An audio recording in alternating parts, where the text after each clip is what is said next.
hit subscribe.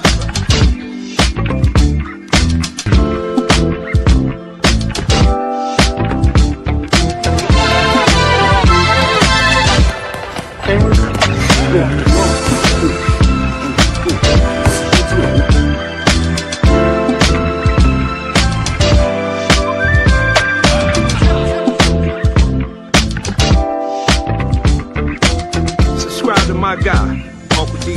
Tell him Big Bad sent you. Spurling. I'm an attorney here in Houston, Texas, an advocate for black men, largely because I am a black man. I'm a black father. I have black sons. Hey, man, I do what I do.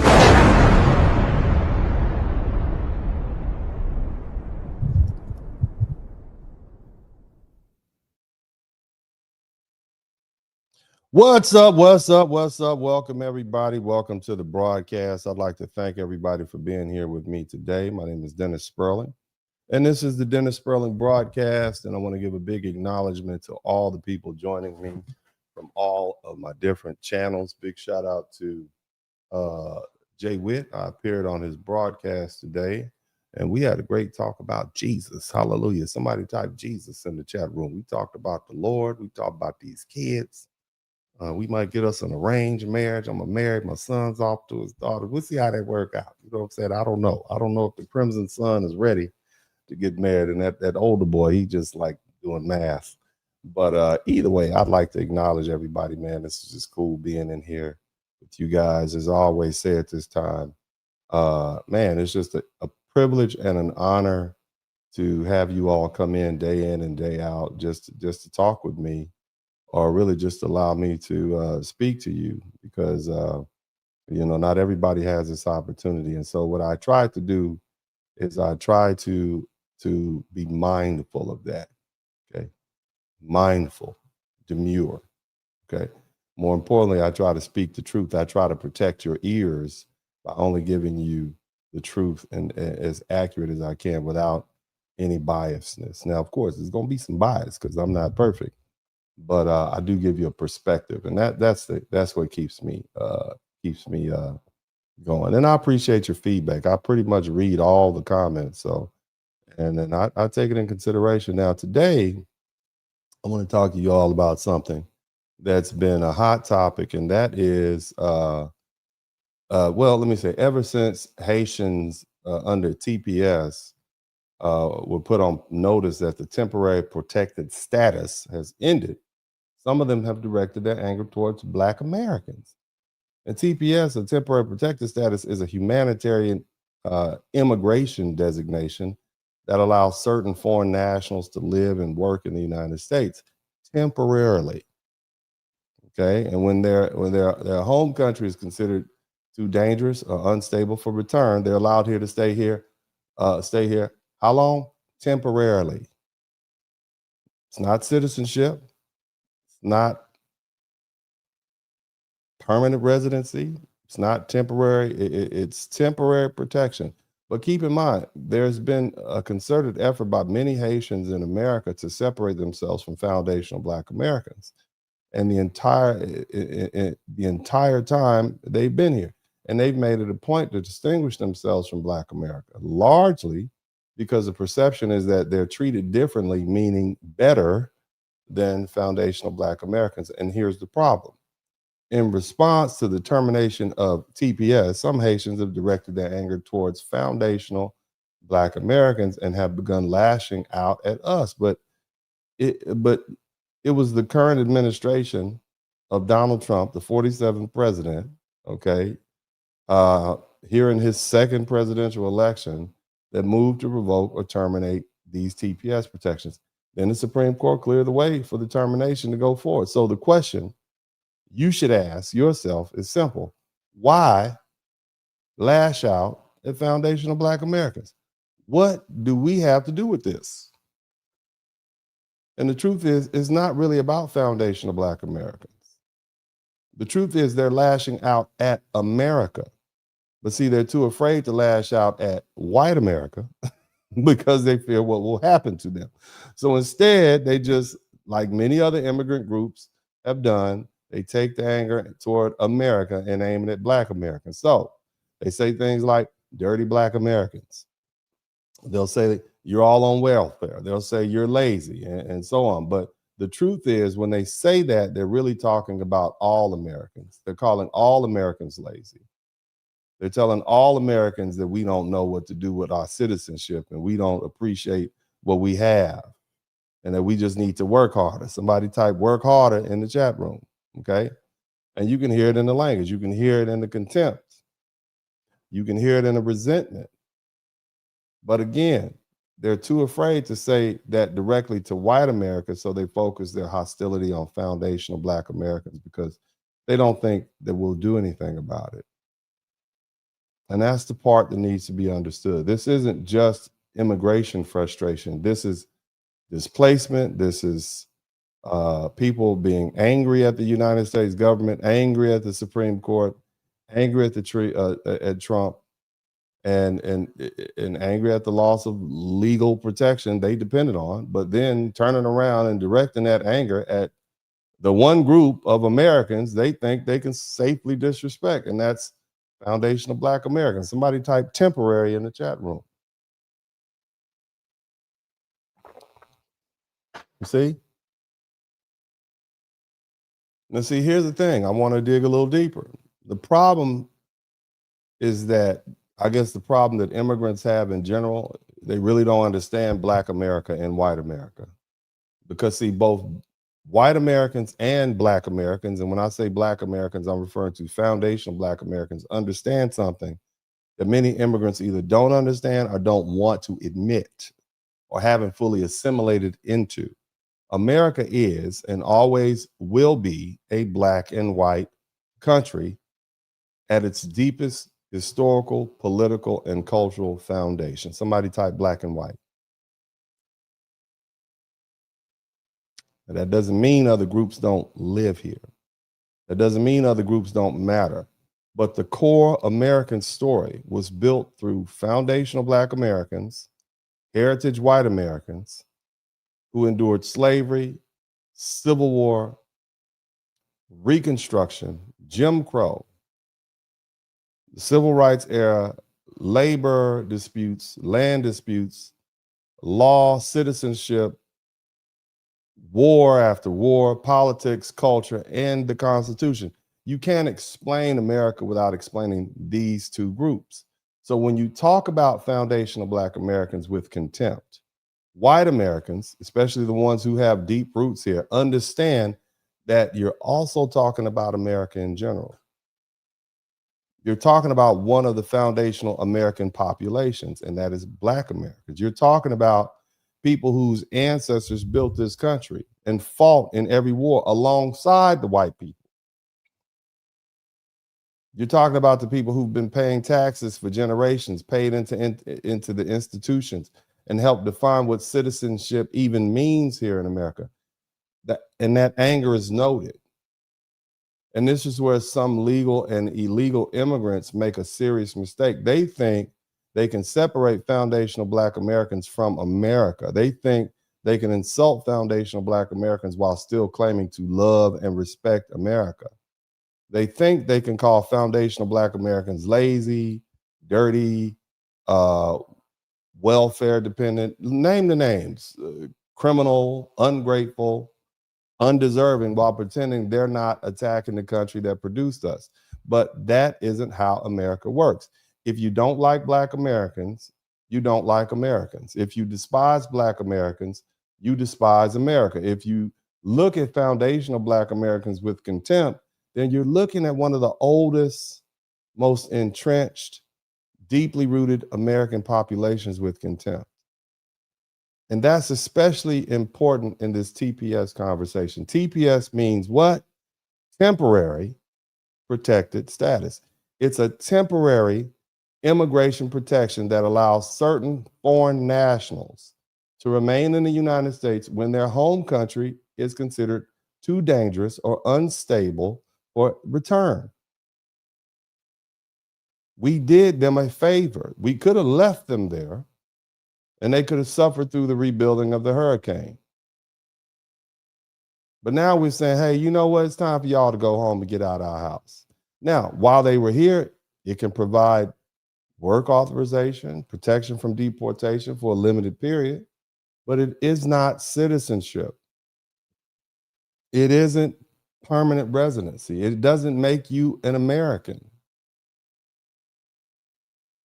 So when TPS Haitians lash out at foundational Black Americans because those protections are ending, they're directing their anger at the wrong people. Black Americans didn't create TPS. We didn't grant TPS. We didn't terminate TPS. We didn't argue the case. We didn't issue the ruling. We didn't revoke anybody's work permit. That came from Donald Trump's administration and under Donald Trump's second presidency. And the man already established what he was going to do in the first one.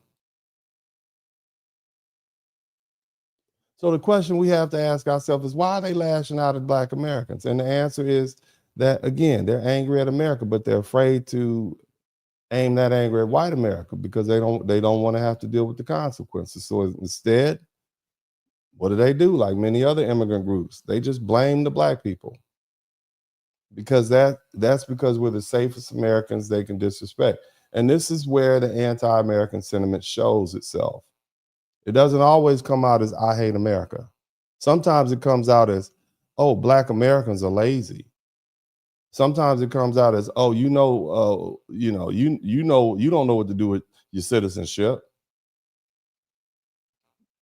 It comes out, all of y'all are, lazy, no good welfare recipients. Oh, here's my favorite. Immigrants build America. Immigrants come here and work harder. But see, that isn't just anti-Black language. That's anti-American language being filtered through anti-Black contempt to make it more palatable to other people. Because see, when they say FBA are lazy, they're really repeating a larger narrative that native-born Americans are lazy. When they say foundational Black Americans don't appreciate citizenship, they're really saying Americans don't appreciate our citizenship. And when they say Black Americans don't work hard enough, they're really saying the citizens of this country don't deserve the country they inherited. That's what they're saying. And this narrative didn't come out of nowhere. Polling has shown that most Americans have absorbed the idea that immigrants do the jobs Americans don't want.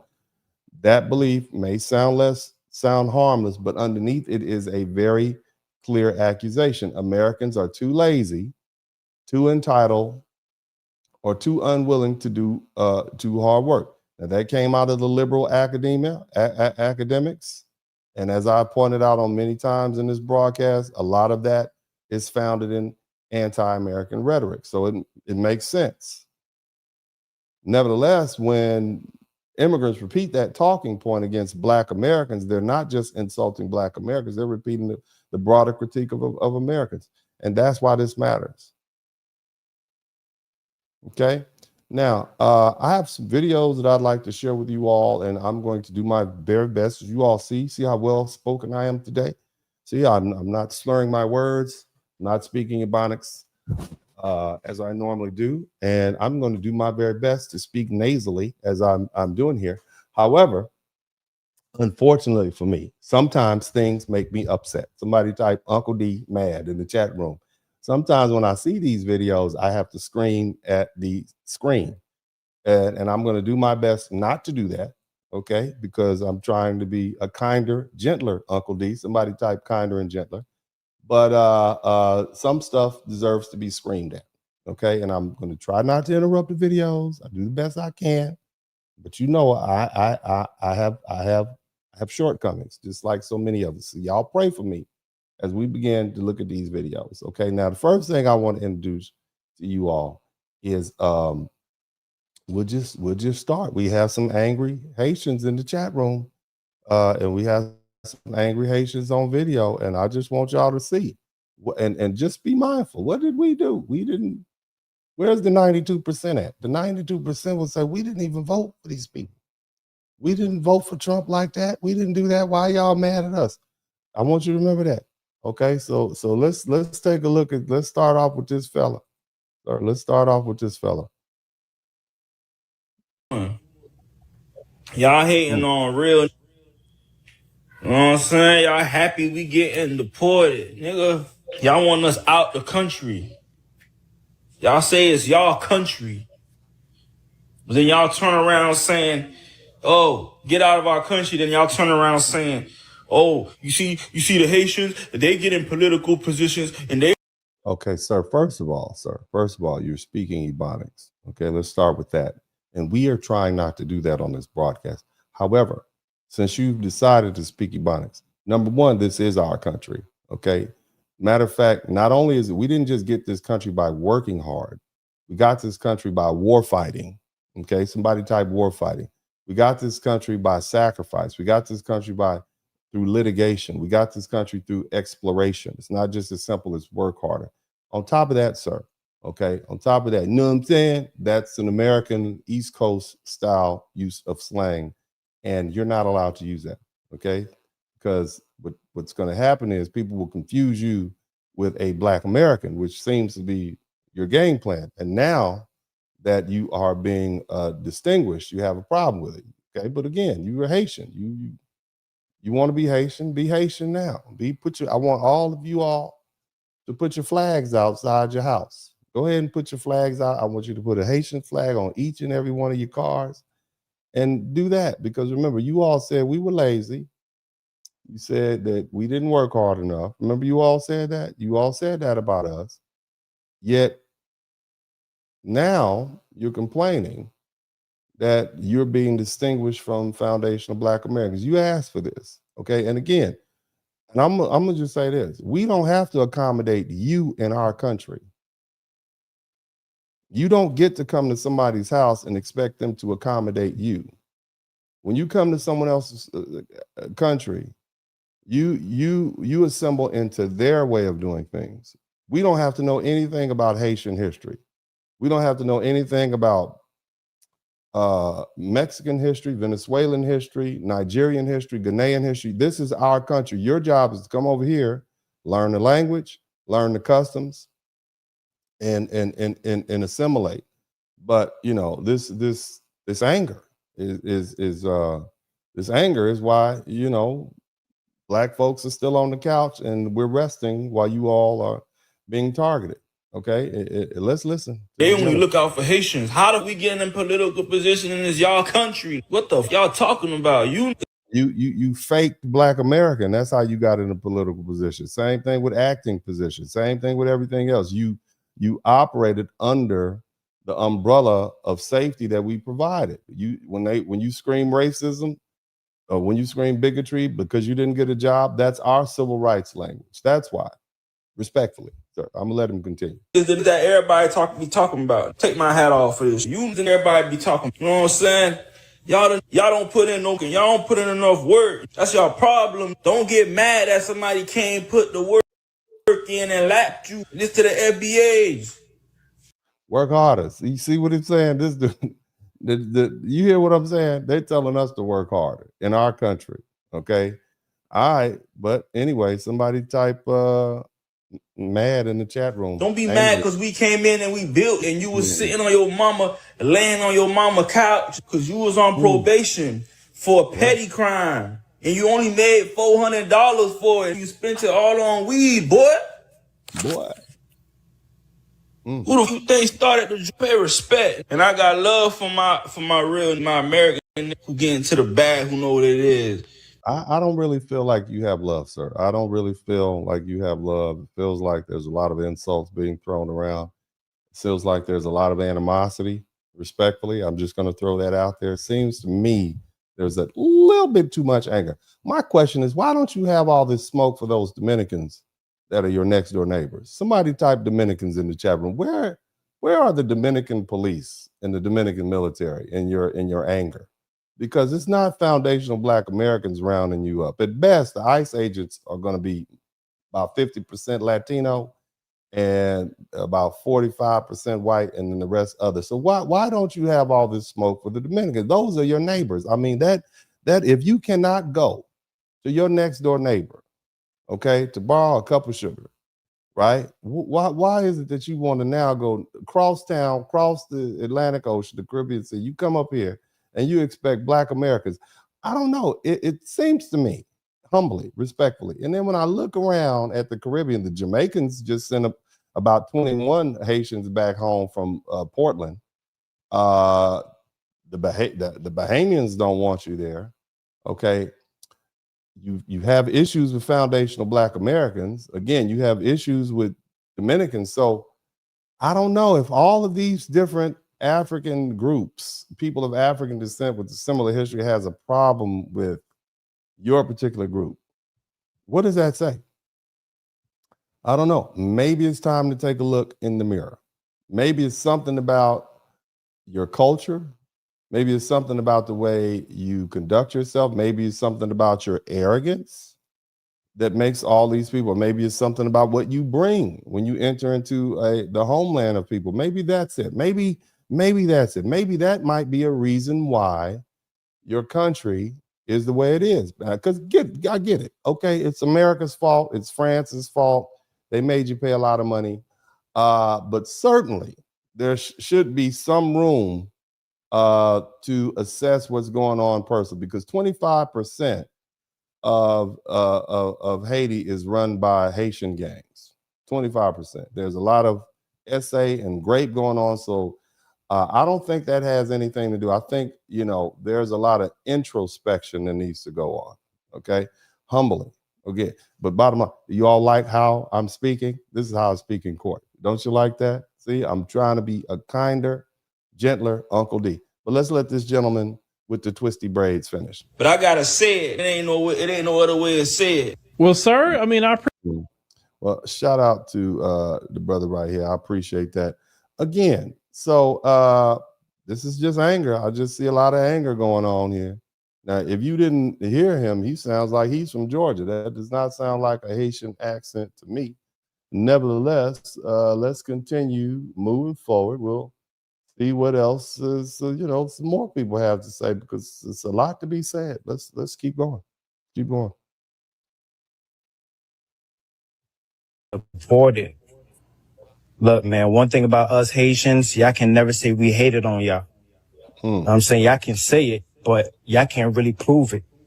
Y'all can show us not nowhere where Haitians did anything to y'all. You feel me? All I'm hearing is, this one lady said dirty Black American. He could barely get it out of his mouth. Yeah, that was in February. That was during Black History Month, sir. That lady called Black Americans dirty Black Americans, and it didn't come from nowhere, sir. It didn't come from anywhere, and you just have to understand that you all are gonna have to eat that. That was the public representation of how Haitians really feel. In other words, she is the poster child for tell us how you really feel. And unfortunately, when you come to another people's country and you use rhetoric like that, it's going to be hard to get that indigenous population to then thereafter come to your side and say, oh, yeah, we understand. They're not going to shake that off. It's an insult. It happens when you do stuff like that to people from Israel. It happens when you do stuff like that to people from different Islamic. I remember there was a newspaper article that said something disparaging about it Islamic. They end up unaliving that newspaper reporter. So, you got to watch your mouth, but it didn't come from anywhere. You can't just say it's just her that feels like that. You think she just came up with that all along? Or was that something that you all have been discussing amongst yourselves? See, that's the thing. Let's keep listening. Yeah, y'all can mention that, but at the end of the day, like, Haitians show you have nothing but love. You know what I'm saying? So one person can't represent the entire nation. You know what I'm saying? Shout out to AJ Wise. Thank you for the first super chat. Because we ain't never hated on nobody. We're the most loving people that I know. You all are the most loving people. Is that what you're saying? Y'all the most loving? I don't know about that. Not based on what I see going on in Haiti right now. It doesn't seem like it's a lot of love going on there. But I'll let you go ahead and finish, sir. Saying so, at the end of the day, we ain't did nothing to y'all, and I know why a lot of y'all hate us, but we still love y'all, man.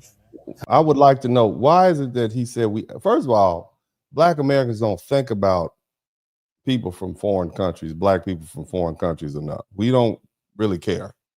All right. I'm gonna be honest with you. We don't really care. Okay. I will say this.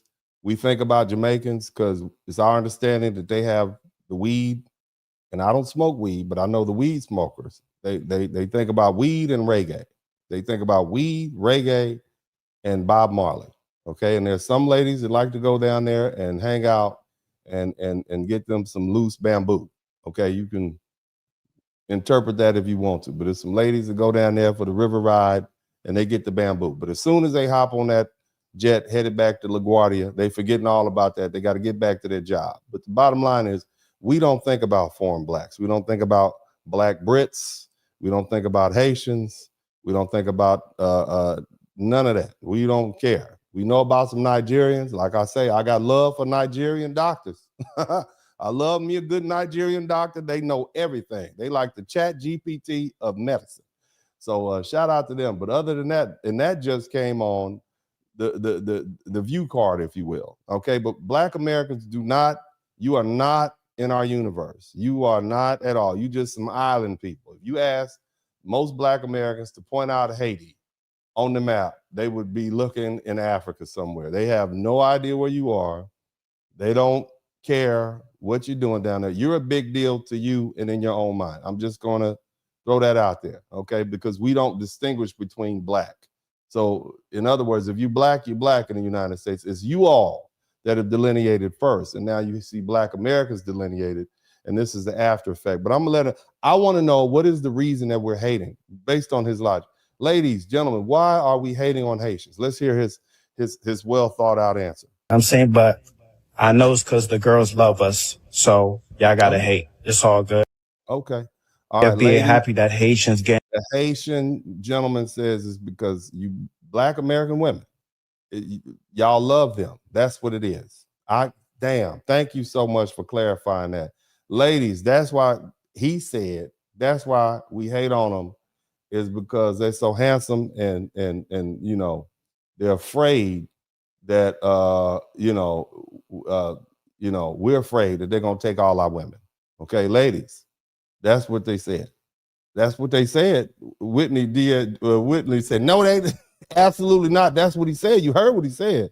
Whitney said, absolutely no. He said, y'all think they're handsome.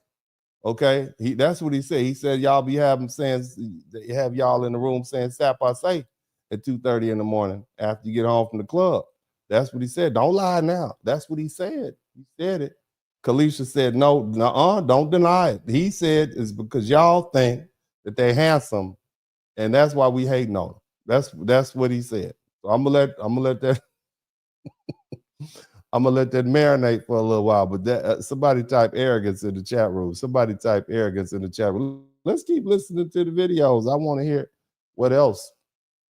Okay, I want to hear what else. And you know, it's what it is. And here and let's listen to this fella right here. He's very angry. Look at this guy.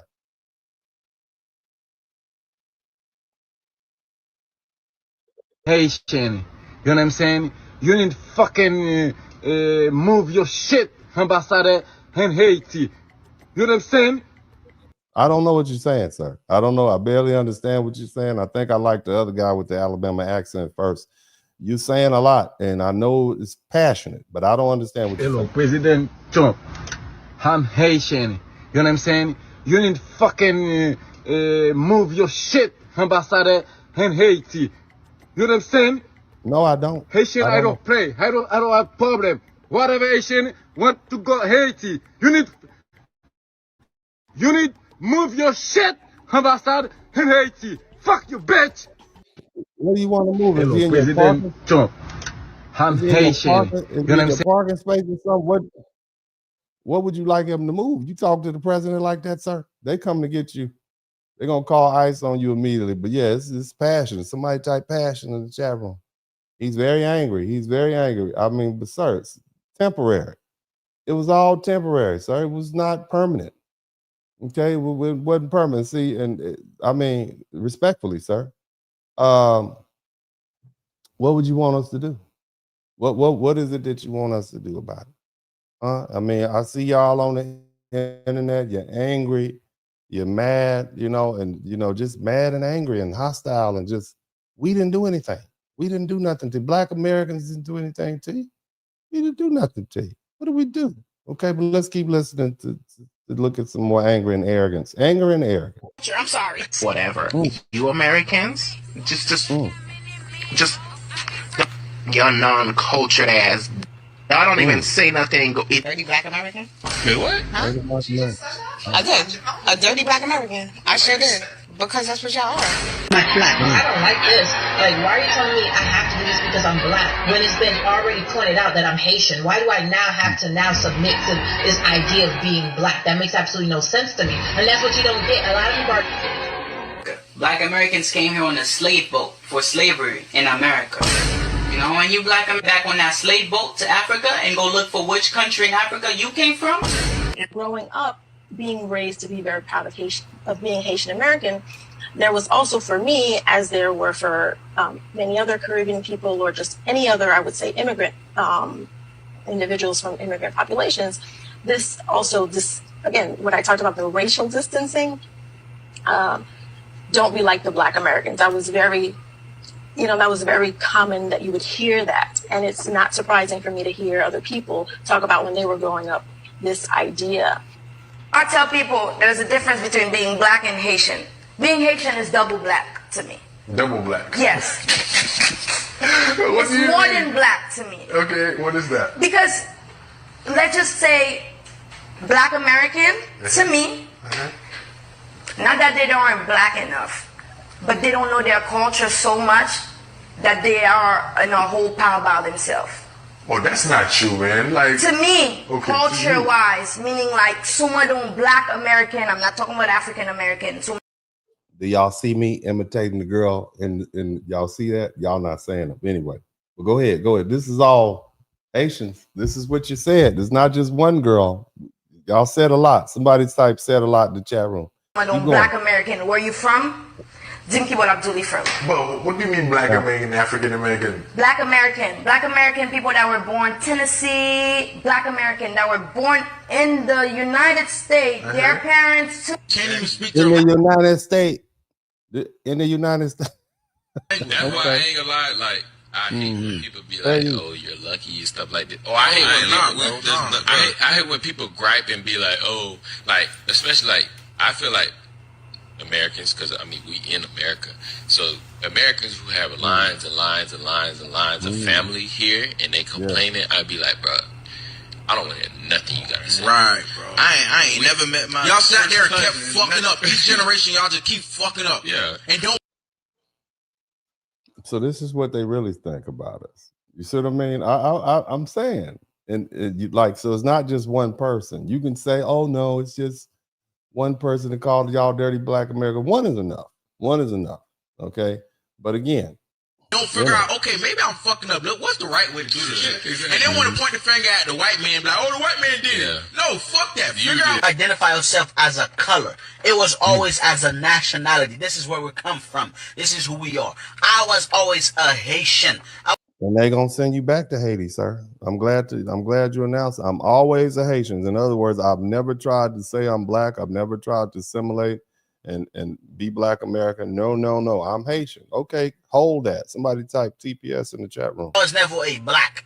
I was always a Haitian. A Jamaican was always a Jamaican. They were never a Black Jamaican. You know? So 2014, when I moved to America to go to school, this is when I fill out a form and it says race. I didn't even know the word race had two different meanings until then. So I said race. It says Black, white, Hispanic, Latino, Asian. And I told the lady, I said, I'm from Haiti. I'm Haitian. Okay. So here's the thing. That's something you should have learned before you got here. And I'm sure there was Black people that tried to educate you on that. But the bottom line is, folks, it's not just a one-off. All right. So again, when you say all that sort of stuff, okay, when you're disrespectful like that and you say those things like that, and then, the following week, right, you find out, because that's a lot of arrogance. You come into another person's country and you speaking ill on an indigenous group, and now we're supposed to feel sorry for you. You see, and so you got all online. Let's listen to this because there's some this going on too. Y'all finna see me cry on this dumbass app for the first time, bro. No one fucking like. Not being born in the fucking U.S. is so fucking hard. Like, this is so hard. They literally treat you like an alien for everything. I get it. Okay, cool. I'm a fucking alien, but bro, I can't do Baby, you are an illegal alien. That's why they call it that. You are literally an illegal alien. That's the word for it, baby. And I feel sorry for you. I feel sorry for you. But that's what happens when you move to other countries and you don't have your paperwork. Somebody type temporary in the chat room. this shit fucking sucks. And then it's like, dumbass, ignorant ass people be talking about fucking immigrants. Well, bitch, like, this shit's not fucking fun. You think this shit's fucking fun? Like, I know literally. it's not fun. I know it's not fun. I know it's not fun. Nobody's saying it's fun. And nobody is saying it's fun. But again, okay, you want sympathy, okay? And I want to give you sympathy. But see, here's the problem that you understand. You got a whole lot of anti-black sentiment, okay?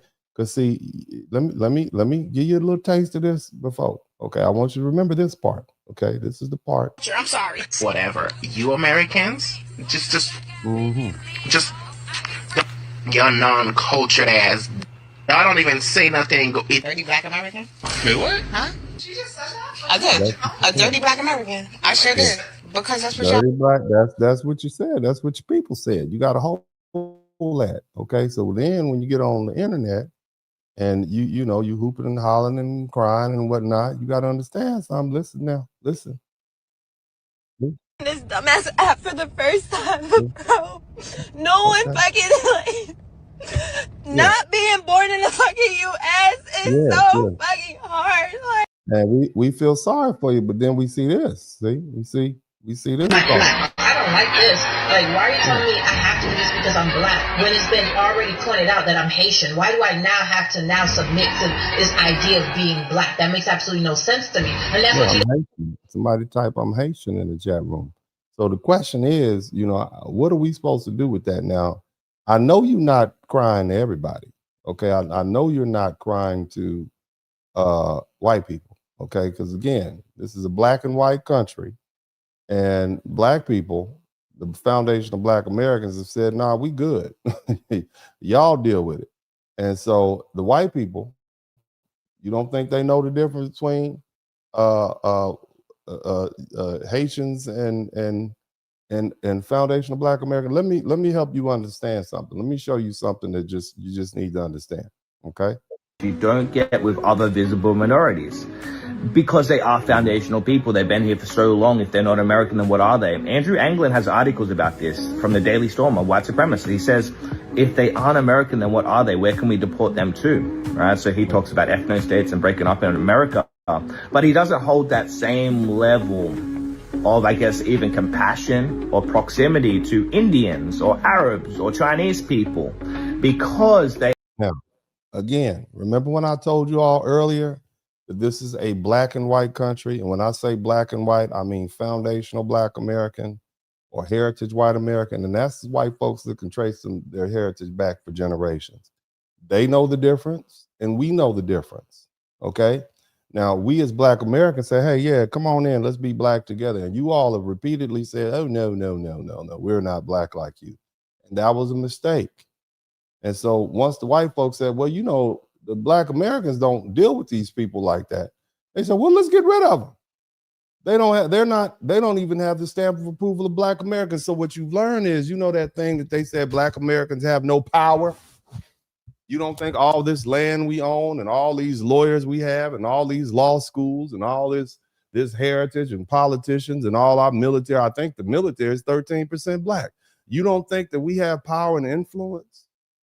We don't have to be a large minority, but we are entirely one of the greatest influences on the American ethos and the American public and how it operates.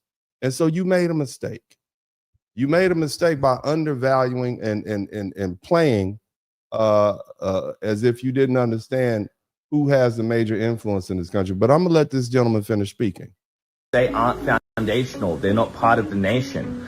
When I go into a service station, I get the coffee, and there's an Indian or a Chinese guy or an Arab behind the counter, I intuitively just feel more American than them, even though I'm Australian. It's because I'm part of the Anglosphere. You know, I'm close to. He said, I'm Australian and I feel more American than an Indian. You understand what I'm saying? Again, you all don't have to believe me. I came from the premise that this is a black and white country.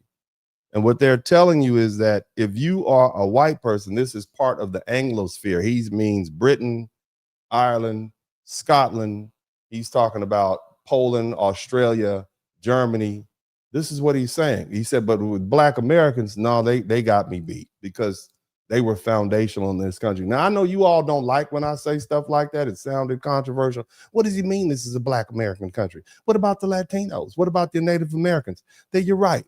The territory that this country was founded on, it was occupied by those people. But as far as these United States and the Constitution, the contract that binds these states together, it is an Anglosphere. That's what the gentleman's saying. I'm not saying it. And in that are foundational black Americans. So this is the philosophy that you're dealing with. And this is why you're getting treated like you're getting treated. Don't be angry with me. I'm just pointing it out. I'm just here answering questions. Let's keep listening. To an American than I am to an Indian or a Chinese guy. But I wouldn't have that same level of, I guess, foreign alien when I saw a black American, because I know that black American's more American than me. And, you know, third world refugees and immigrants, they know this. And that's why they punch down so heavy. Well, they think they're punching down, but they're not really, because black Americans are godfathered into Americanness the same way that they can only hope to be. But it's not going to happen. And so you hear what he said? You will never be an American. No matter how many generations, and I'm going to say it again, whether if you're a Chinese or if you're a Indian, if you're an Arab, you will never be considered an American. You can be a citizen, okay, but you're not an American. And let me explain something to you. I want you all to understand something. Recently, Clarence Thomas pointed out something in his dissent in Barber v. Trump. He pointed out in that 77-page dissent, black Americans were Americans before they were citizens. Think about that. Think about the power of that. We were Americans. By definition, we were Americans. It was only after the 14th Amendment and us earning our citizenship through war fighting, through forced labor, through everything that we had expended, that's when we earned our citizenship. So even though citizenship has been cheapened because of this Supreme Court ruling, anybody who can come over here and have a baby, drop a baby off, the baby is a citizen, he has as much rights as a foundational black American or a heritage white American. Bottom line is, you might be a citizen, but you'll never be considered American. Foundational black Americans are Americans. We're as American and more American than most white folk. You understand the difference? What I'm saying? If you're a Caribbean person and you don't fall in line and associate yourself or immerse yourself in foundational black American culture, that means marrying in, becoming one with, your children will always be treated like non-Americans. But once you become a heritage black American or heritage American or foundational black, you're an American. That's how it goes. This is a mentality you're dealing with. Now, some people are saying, oh no, this is racist, this is big. I'm not saying, I'm just explaining what this gentleman from Australia is telling. It's kind of crazy. It's a crazy phenomenon. Okay. Now, again, okay, I'm just trying to help you all understand. You don't have to like what I'm saying, but this is who you're dealing with. All right. Now check this out. I want you to listen to this guy. And he is you guys are familiar with Donald Trump when he said they're eating the cats, they're eating the dogs. Yeah. Well, this gentleman is in Springfield, Ohio. I want you to hear what he has to say about his experience with Haiti, because I'm trying to explain to you all that white people do distinguish between non-foundational Black Americans and Black people from the other countries? What's happening in Springfield? A Haitian invasion. How many Haitians do you think have been sent here? 20,000. That's what they're saying. And who pays for their housing? Government assistance. You know, some of them do work. He didn't say Black people. He said Haitians. Keep going. You know, the way I understand it, you know, a lot of them work at Dole, and Dole's paying for their houses. The staffing place on High Street, they said they was paying them like $12.50 an hour. So. Did Springfield's residents used to work at Dole, and now they? Yes. Yes. So have they lost their jobs to Haitians? Yeah, a lot of them has. And then, you know, we're supposed to call them visitors, neighbors, whatever. You know, if you start talking about them, you're supposed to call them visitors. You can't call the Haitians illegal immigrants. Or you can't say that. You got to call them visitors. Think about neighbors. This is, I mean, look at that. Or you risk the chance of losing your job. This is what this gentleman is saying. You don't think this is creating animosity? I'm just asking. You don't think this is creating animosity? You think these folk feel sorry for you? Because see, there was a lady online crying about being a Haitian and how she's, you know, it's hard being an immigrant, but you're not currying any favor with these people. You see? So who you crying to? You crying to Black America? You told us we were dirty. Are you crying to white America? Who you crying to? Okay. This is what we're dealing with. Let's let him finish. To be nice. And we talked to a lady a couple nights ago, and she said if she wasn't nice about it, you know, nice to them and talk about them nice, she could lose her job over it. So you're supposed to call the Haitians visitors? Yes. Neighbors, visitors. Neighbors, visitors. Freedom of speech, we can call them whatever we want. Yeah, the past 4 years they've been coming in here, but within the last 6 to 8 months, they've really come in. Really? I guess they're trying to get them all over here before Trump gets in office. And, you know, with the rumors about the ducks and the geese, I mean, I've never seen them with one, but they thinned out the population real good. He said the ducks and the geese, the population of ducks and geese have thinned out in Springfield, Ohio. So again, okay, I'm just playing videos at this point. You all have to take a listen. Now, you know, we have to understand that the other thing associated with that is that, as I said earlier, when a lot of these people talk about foundational Black Americans, they're talking about all Americans, and it is very unpatriotic. You cannot talk about an indigenous group of people to this country. You cannot talk about a group of people who were here at the founding and us all Americans, that's Black Americans and white Americans, recognize that you're actually talking about America in general, but you're too afraid to say it directly to white folk generally. Okay, so you think you can pick on Black people, but we can all sense it. Now, I found this video to be very interesting. I'm gonna let this play because this guy points out that these people are not even loyal. Listen to what he has to say. It's very interesting exchange, especially considering the fact that this guy's Indian. I regret what I came from. That's a difficult question. Bro, you're not American. I'm sorry. Listen to what he said. America first. He's asking him, Haiti first or America first? Somebody type America first in the chat room. America first. I regret what I came from. That's a difficult question. Bro, you're not American. I'm sorry. That's an easy question. Ask me that question. You're really not an immigrant. You're American. You were born here. I'm 1,000% on the ground. Again, there's a difference between being an American and being a citizen. Black Americans, foundational Black Americans, are American. We're loyal to this country. We were Americans before we had a right to vote. We were Americans while we were enslaved. We were still Americans. You understand what I'm saying? Is that because oftentimes we associate being an American with being a citizen, but it was Black Americans who, hell, we were Americans before we even had the privileges of citizenship. Just think about that. But let's listen to him grill this Haitian guy and say, you're born in America, you're a citizen, but you're not an American because this is not where your heart is. Listen to these questions. It's very revealing. For America. Haiti first or America? Who are you going to fight for in a war? If there's a conflict, where your loyalties lie? America first. Do you know how I feel if you're alone? That's a difficult question. Bro, you're not American. I'm sorry. That's an easy question. Ask me that question. I'm not really interested in that question, to be honest with you. Bro, you know what you need to do, bro? You need to go back to Haiti. That's what you need to do. You need to go back to Haiti, bro. Go back to Haiti. If you're gonna live in America and you're not gonna say America first, then you shouldn't be in America. You shouldn't be an American citizen. There should be a rule in the citizen test. I'm sorry. Like, this needs to stop. Haiti first. All right. So again, I'm just trying to lay out a point, and I'm sure people are going to challenge me on the fact that there's a difference between having citizenship and being an American. Foundational Black Americans were Americans before we were citizens. And that's the difference between us and them. And again, this sort of attitude, this sort of position that a lot of folks take towards the United States and Americans is what makes people say, look, y'all got to go. We tired of dealing with you. You know, you all got to go. And the funny part about it is, you know, have y'all ever heard of Haitians for Trump? Do y'all remember? Did y'all know there was a Haitians for Trump?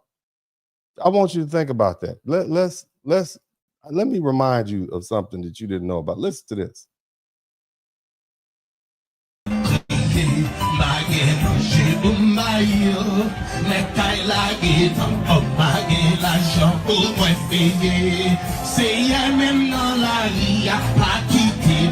I mean, this is Haitians for Trump. They're blaming Black Americans for TPS, and they had a whole Haitians for Trump.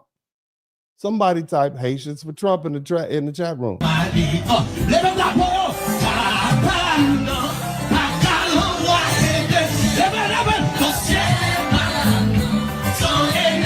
Look at that little Haitians for Trump sign right there.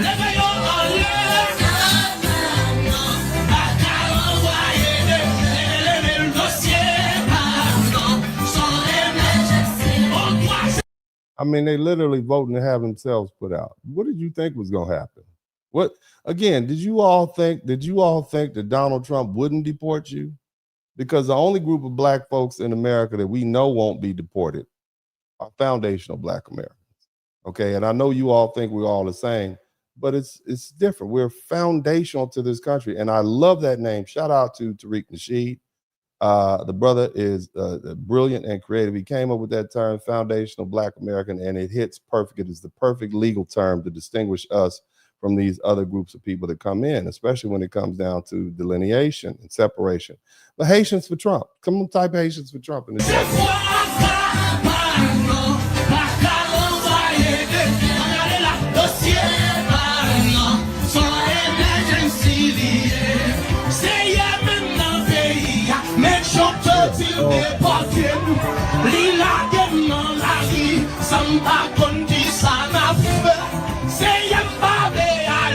I mean, look at the passion in that song. All the passion. It's a lot of passion.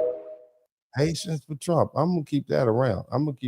We need to hold on to that. That is history right there. So again, you know, all that, and it didn't work. Okay, all that, and you know, Trump got elected, and now you all are dealing with the fact that you know, you having to come with some harsh realities. You got that legal system, and you're not protected by Black people from it. For certain individuals under the court ruling, they no longer have status. TPS was temporary. It was never meant to be a permanent status. You no longer have that option. You have to go back to a country that either take you or back to the country you came from. And if you deport yourself, which we will give you $2,600 plus a plane ticket to go home, you had the opportunity at that point to fill out it legally for a visa or another way to come back in this country. But you have to come in through our immigration systems and follow our laws, not illegally. But if we have to arrest you and deport you, that option of coming back in this country is off the table. So we would encourage everybody that fell under TPS, that is no longer temporary protected status for you. Your time has expired. Victory on TPS. Your time is expired. If we had, in other words, it was temporary, not permanent. Your time is expired. If we have to come get you, you will never come back to the United States. Sell your house, sell your car, tell your girlfriend and your baby mama and your baby daddy goodbye, and we don't know where you're going to go, but you got to get up out of here. That's basically what this gentleman's saying. That's cold-hearted. That's cold-hearted. But again, the question is, why are you all blaming Black America? Why are you lashing out at Black Americans? Why are you lashing out at Black Americans? We didn't have anything to do with this. 92% of Black women voted for Kamala Harris. 79% of Black men voted for Kamala Harris. Why are you all lashing out at Black Americans? It makes no sense until you realize they think they can get away with lashing out at us because they don't think anything can happen. But see, we've already done what we're going to do, and that is sat down. You see? That is sat down. You don't see Black folk out there jumping in front of these assuming these. We're not doing it. We're not doing it. You see? Just not going to happen. It doesn't matter how many of our so-called Black leaders say what we should do and how we should be compassionate. They're not doing it at all. They're not going to do it because you have been very disrespectful. You've been very disrespectful, and this is not a two-way street. Let me run that back to you again.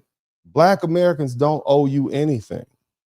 And some people say, well, they've been disrespectful to us. You're in our country.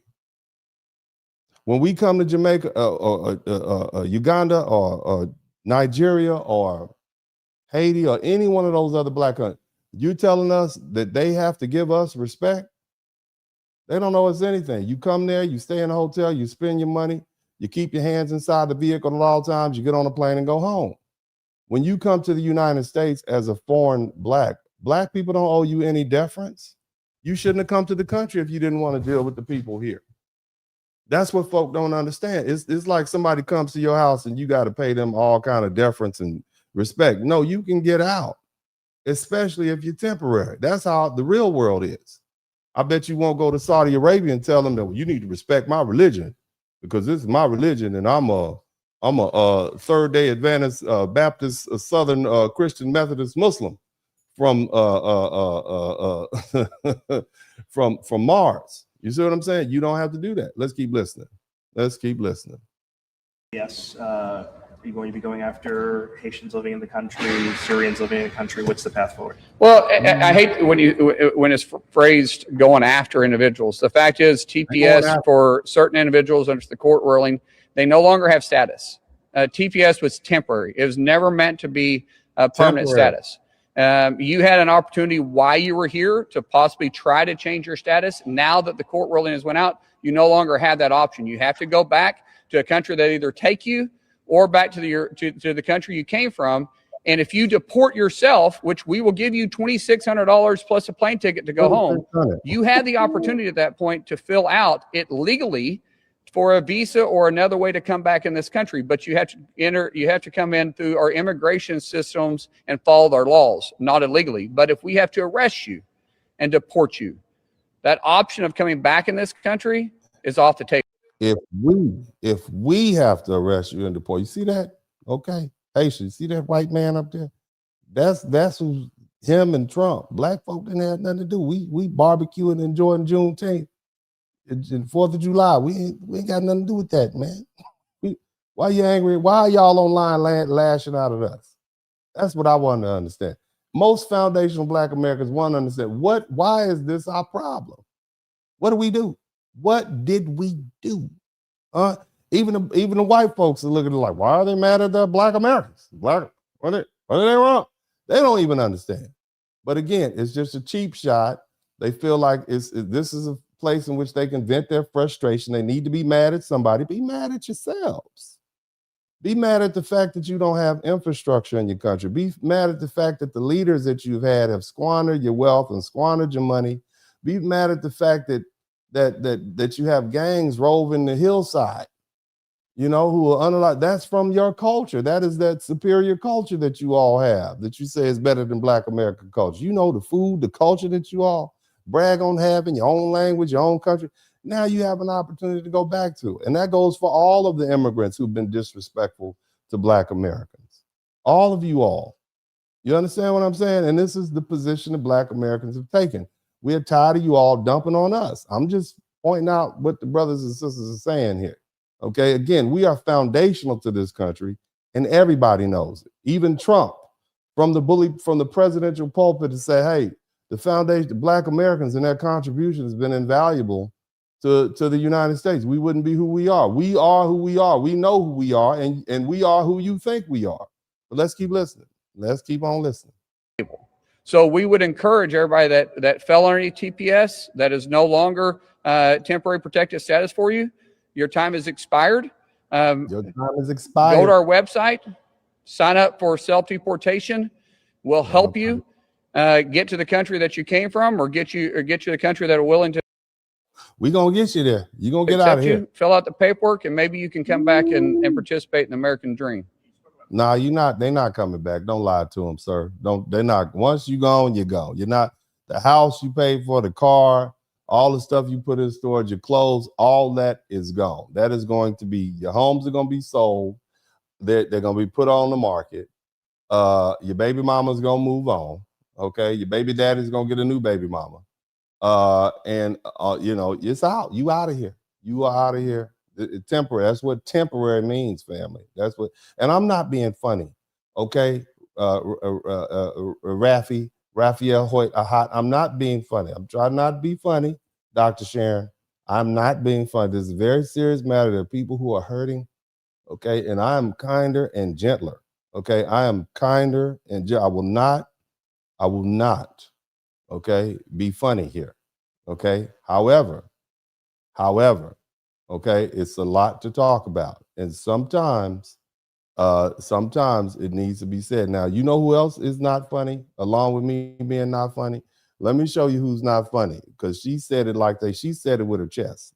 You want to see who's not funny? Uh-oh. On for over a dozen years. Go home. Get out. We know our country's better than yours. That's because we filled it with our work ethic and our culture and our values. You being here only dilutes it for us, those who built it and live it. And half of you people, more than half, you won't assimilate. We don't want you. We don't care if you're offended. Get out. Go home. Go back to Haiti. Sorry. I'm thinking about our friends in Ohio who've been dealing with these TPS. Why is it? What? No, I mean, nobody likes Haitians. What did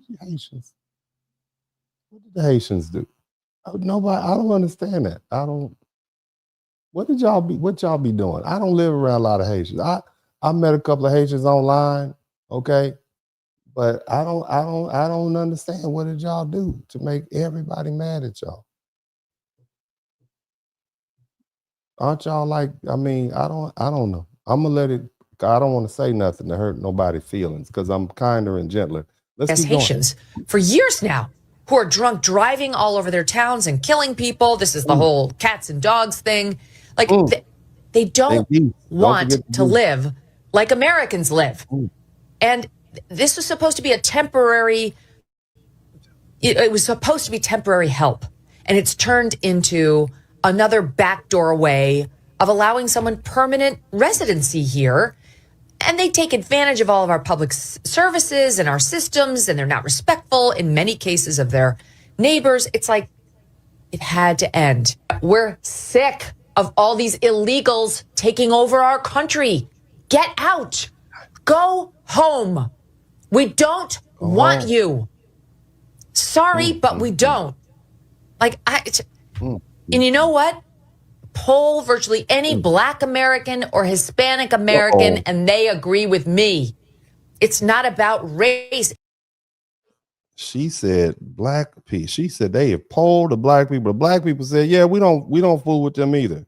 And they said, well, we good to go. That's basically what happened. Somebody typed power in the chat room. Somebody typed power in the chat. Remember they said Black Americans don't have power? Remember when they said that? Remember that? We don't have power. They said we polled the Black Americans, and the Black Americans said go home. Say we don't fool with them. And they said, well, oh my God, free ticket. This is not racial, even though it might be some secret racism going on. Bottom line is you all have made a terrible mistake by disrespecting foundational Black Americans. We have been the only group of people in this country who have been able to sway this country to steer towards its better angels and live up to its founding ideals.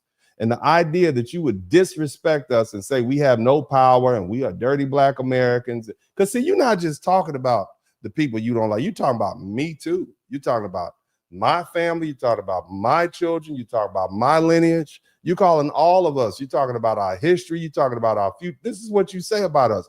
Why would we want people like you in this country? See, why would we want people like you in this country? Somebody type power. We have exercised the power not to exercise our power. And because we're not exercising our power and coming to your aid, y'all got to go. And that's a lesson you should learn. You shouldn't mess with people who are indigenous. You don't mess with. This is the best lesson these folk can learn. Let's keep going. Or Hispanic American, and they agree with me. It's not about race. It's about cultural differences. Americans live a certain way. We have certain cultural norms that we abide by. Like when we go to the supermarket, we don't open up the jars and start tasting shit as we're walking. Yeah. Remember when I said earlier, and I'm going to say it again, that I think America was better when it was just white Americans and black Americans, because we had cultural cohesion. We spoke the same language. We worshiped the same God, even in different churches. We respected each other's boundaries. Our food mirrored each other. I'm just pointing that out. Okay. We had a lot less of what we have now before 1965, when these folks started coming, when it was just heritage white Americans and foundational black Americans, when the country was just populated by those two groups. We fought it out, but we were making progress. We put a man on the moon together. We brought forth civil rights together. We fought successful wars together. You see, I'm just pointing that out. Now, again, there's room for everybody in this country, but it's always going to be a black and white country, no matter what you all say. And that is just that's just an observation that anybody with eyes can see. Walking around with our toddler in the cart. But these whole countries, like Haiti, it is a shithole. I'm sorry, like that's why the people don't want to be there. It's not because the people are black that it's obviously not. We have a very large black population in the United States. They don't make the United States. This isn't about the race of the people. It's about the country, the customs, and the culture. We have a very large population of black Americans, and they don't make black America a shithole. So what does that tell you? I want you to read into that, because I did a broadcast about a month ago. Somebody typed "This ain't us" in the chat room. I don't have access to the type of research I need, but it is my humble opinion that when you have an influx of black people from other countries and they come to this country, whether it's in places like New York or Miami or New Jersey, they don't just bring their culture, they bring their crime. They bring their DV. They bring their anti-woman attitudes. They bring their degeneracy and their drug habits. And it's my humble opinion that when those folk came up here, they also brought a whole lot more crime, a lot more sinister crime with them. And so because of that, some of the crime statistics allotted to Black America in general are realistically because you have had an influx in Black immigrants. And so you heard what she said. Listen, I want you to listen to this very careful and tell me what you think it means. Large black population in the United States. They don't make the United States. This isn't about the race. Now, she said poop hole, okay? We have a large population of Black Americans in the United States, and they don't turn America into a poop hole. So what does that tell you she probably is aware of? It probably means, to me, she's aware that these immigrants bring with them crime and drama and all those other stuff. And so, and it's very apparent when you look in places like Haiti and you look at some of these other African countries, they got a lot of crime, a lot of issues. They have a lot of strong men and a lot of cultural issues, and they don't stop being who they are when they come to the United States. So who's making these Black communities these poop holes? I'm just asking. I'm not saying that, you know, but it's a lot of drugs and it's a lot of criminality coming up here from the Caribbean and South America, whether we're talking about through rap music. Look at all the raunchy rappers. And where did they come from? Luke from the Bahamas. Trina, I believe she's Trinidadian. What's the other girl's name? Nicki Minaj, Trinidadian. They do all that stuff. Biggie Smalls, he's from his family's from Jamaica. Lil Kim, and she was the first with the freaky stuff. She's Jamaican. And so that's part of their culture. That sexual energy is something that they brought with them and they inserted it in the rap. And that, along with the criminality, the get it how you live culture, I'm gonna get all I can. I'm gonna go back to my culture. What does that say? I'm gonna let Megan finish cooking. Of the people. It's about the country, the customs, and the culture. Yep. Sorry. The way it is. Yeah. Now, before you all say that, Megyn Kelly is just a racist and, we have to disavow everything she says, I want to point out the fact that there are a lot of Black Americans who are saying the same thing. There's a lot of Black Americans who are saying exactly what that Megyn Kelly said. So is it racism? Is it just, that's how we feel as Americans? I'm just saying, is it racism or is that how we feel? The temporary status removal of our Haitian brothers and the other nation.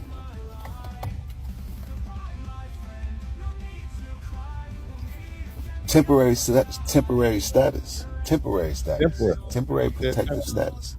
That's what it is. Temporary protective status. Temporary. But to understand, he called you brothers. He said, our brothers, temporary. Somebody type temporary to chat. That these individuals have turned inwardly on Black Americans, foundational Black Americans. What is y'all gripe with us? Yeah. We didn't revoke this status for y'all. Hell, most of us would have nation after nation after nation still here, even understanding now how these individuals feel about us. Most of us, because that's how inherently forgiving and loving we are. Speak on it, brother. Speak on it. I revoke that. It's people who don't understand why I feel the way I feel, because we love these people. Not love them out of the fact that we didn't know them. No, I'm from a place where we love these people. We taught them language. We motherfucking protected these individuals. We family friendly. Included them. We taught them motherfucking English. We, the kids. Somebody type Samuel L. Jackson in the chat room. Samuel L. I'm so up in arms and upset at the understanding and the knowledge of how these people think about us and feel about us. Don't tell me shit. Go back home. Go home. Now you get to go home. You get to return to where the place, I guess, where you left. Y'all left. Y'all didn't want to have no consideration of it. Now y'all can hear the saxophones getting louder, because when they drop you back into your home land, now you got to deal with the people who you turned your back on, while you was over here trying to undermine foundational Black Americans, and we didn't. Somebody type FBA in the chat room. Now, I just want to point out, y'all heard what Megyn Kelly said. Now, you hear what this brother is saying? Is he racist too? Because if Megyn Kelly's racist, clearly this brother's racist too. Or is this just a common sentiment amongst all Americans? I just want to ask, because see, it's easy just to disavow the little skinny white woman and say, oh, she's racist. But what happens when you have a Black American man who's saying the same thing? At that point, you probably have to just say, well, well, he don't know what he's talking about, right? That's what you want to say. He don't know what he's talking about. Didn't even understand it up until now. Yeah. So, I'm just saying this is what Black Americans feel. Again, this is where we are, and we didn't get here because Haitians and immigrants has ended for a lot of immigrants in the United States. The key word in that was temporary. So it wasn't supposed to last forever. But I'm seeing a lot of immigrants who resemble me in color saying certain things like Black Americans aren't sticking up for them and we're supposed to be looking out for them. But I remember not too long ago, for many, many years and decades, y'all have always said, me no Black. I know Black. I know Black. I'm not like black people. That's what you guys said forever. I remember it vividly. I remember y'all getting over here and getting all those grants and stuff that the Democrats gave you, because they needed to use you, and they did. And you took those grants and you thought that made you better than black Americans because y'all called us lazy and said, why we can't do the same things that y'all doing because y'all getting over here and thriving, not knowing that they kept us from those very grants that they gave to you. Well, at this point, I want you to keep the same energy, okay? I would speak up, I would fight, but I'm too lazy, remember? And also, that's right. We too lazy to fight. Somebody type we lazy in the chat room. Somebody type resting. That's exactly right. We're not gonna work hard at helping you all fight with ICE. We're not gonna do it. That's what this sister said. I didn't say it because I'm kinder and gentler. Not me, but that's what she said. So I'm gonna let her say it some more. All skin folk ain't kinfolk. Y'all made sure that we knew that all of these years because you always said, me no black. I know black. Oh no, I know black. So I want y'all to keep that same energy, okay? Now that the temporary protected status, that's over. Remember, I know black. Okay, good talk. I'll talk to y'all later. Too excited. She sounds a little too excited. I'm demure, okay? Mindful. But she was a little too excited. If you haven't subscribed to the channel, make sure you take the opportunity to subscribe to the channel right now. I have to say that. I shouldn't have to say that. Okay, but we're trying to march our way on up the ladder here. If you would do that, I certainly would appreciate that. Now I have another brother here. I want you to hear what he has to say. These are regular foundational black. These are regular black Americans telling you what they really think. Since we call Megyn Kelly racist, let's see what these brothers and sisters have to say. They don't want a black American president. Why not? Because if I was the president, boy, I would have ended that TPS shit the first day I was sworn in. This foreign aid going to all these foreign countries gone. These programs to help these other countries develop gone. No. Man, you got me fucked up. Now look at this brother. I want y'all to look at this brother right here. Look at him. Brother, you supposed to be a Democrat.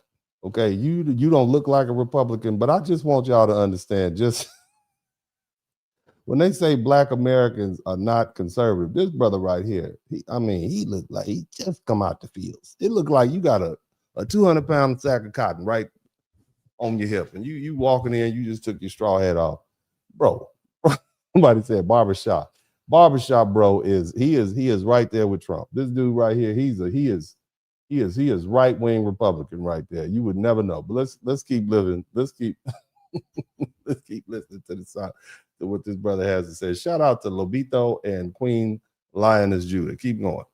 Why am I sending you money to help you to prevent you from getting AIDS? Why am I funding your fight against this? That's so stupid to me.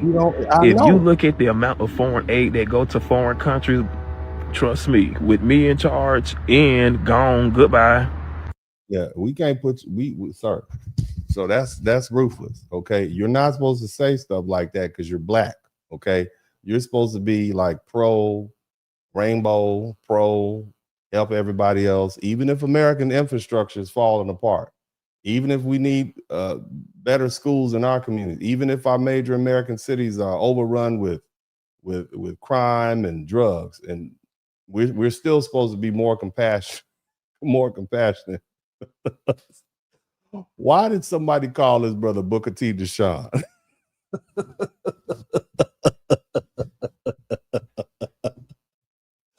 I hate y'all. Booker T. Deshaun. Let me get him out of here.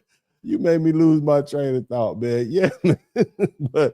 but yeah, like, look, this is just good common sense. That you don't need a degree in political science from Harvard to figure out that you need to take care of America first. Somebody type America first. You don't need that. But yeah, man, this is crazy. And then they got the nerve to be disrespectful to black Americans. What did you think was going to happen? Did you think the white folk would notice that when we said, "No, you got them, y'all can handle that," huh? So right now, two countries that TPS holders that are on the chopping block right now. You got Syria and you got Haiti, and out of these two countries, the only country right now that's got a lot of noise and making a whole lot of mess, and the media is really pushing so hard, are Haitians. And I feel like, the reason why the media is pressing so hard, pushing about, I don't like that little noise in the back, but let's listen to what she has to going to say. affect a lot of, Haitian TPS holders, because they're trying to push a racial narrative. Because even when you look at the numbers, compared to Syrians and Haitians, yes, they are more Haitian TPS holders than they are Syrians. But I feel like they're pushing it so hard, and the mainstream media is concentrating so much on Haiti or Haitians, is because they want to push this racial divide, and they want to push this racial narrative that, the Trump administration, they're being racist, look who they're targeting, they're trying to Here's the thing. They're trying to deport all these black Haitians to get them out of the country. It's all done by design. See, what they're trying to do is, by saying it's racial, is to try to get black Americans to get involved, because traditionally what's happened in the United States is that black Americans unify on color. We don't unify on the fact that, we're from the same city. We don't have tribes. We're a small population. So we didn't have the luxury of unifying because of a religion or color or where you were born or, whether you're light skin or dark skin. We didn't do that. We knew we were all in it together. And so typically if something happened to one of us and it was pointed, we always look at the racial angle. We did that. And that's the matter. That's how we survived. These people from these other countries like Haiti, they live in countries where they're the dominant groups, just a bunch of people that look the same. Same thing in Nigeria, a bunch of people that look the same. So they had the luxury of dividing themselves up by color, religion, tribe. I'm Yoruba, I'm Igbo, etc. We don't do that. Now, when we tried to unify with the Haitians, and unify with these other people, say, hey, we're all black, come with. Guess what they said? I'm not black, I'm Haitian. And we like, okay, well, do you know where you are? Do you know that you're in the United States of America? You're in the United States of America. Oh, no, I'm Haitian. I'm not black. I'm Haitian. Okay, got it. And so now, then they start talking stuff. Well, you know what? Matter of fact, I'm Haitian. I'm better than you. I'm Haitian. I work harder. I'm Haitian. I have a better culture. I'm Haitian. My food is better. Haitian. The women like me better. Okay, cool. And now that the TPS status is being revoked, they say, oh no, we're black. We're black. We need to unify on our black thing. Do you see the slap in the face? Black folks told you. We told you. We've been telling you. And now, when the poop has hit the fan, okay, now he's, oh no, we're black now. No, we're not getting off the bench.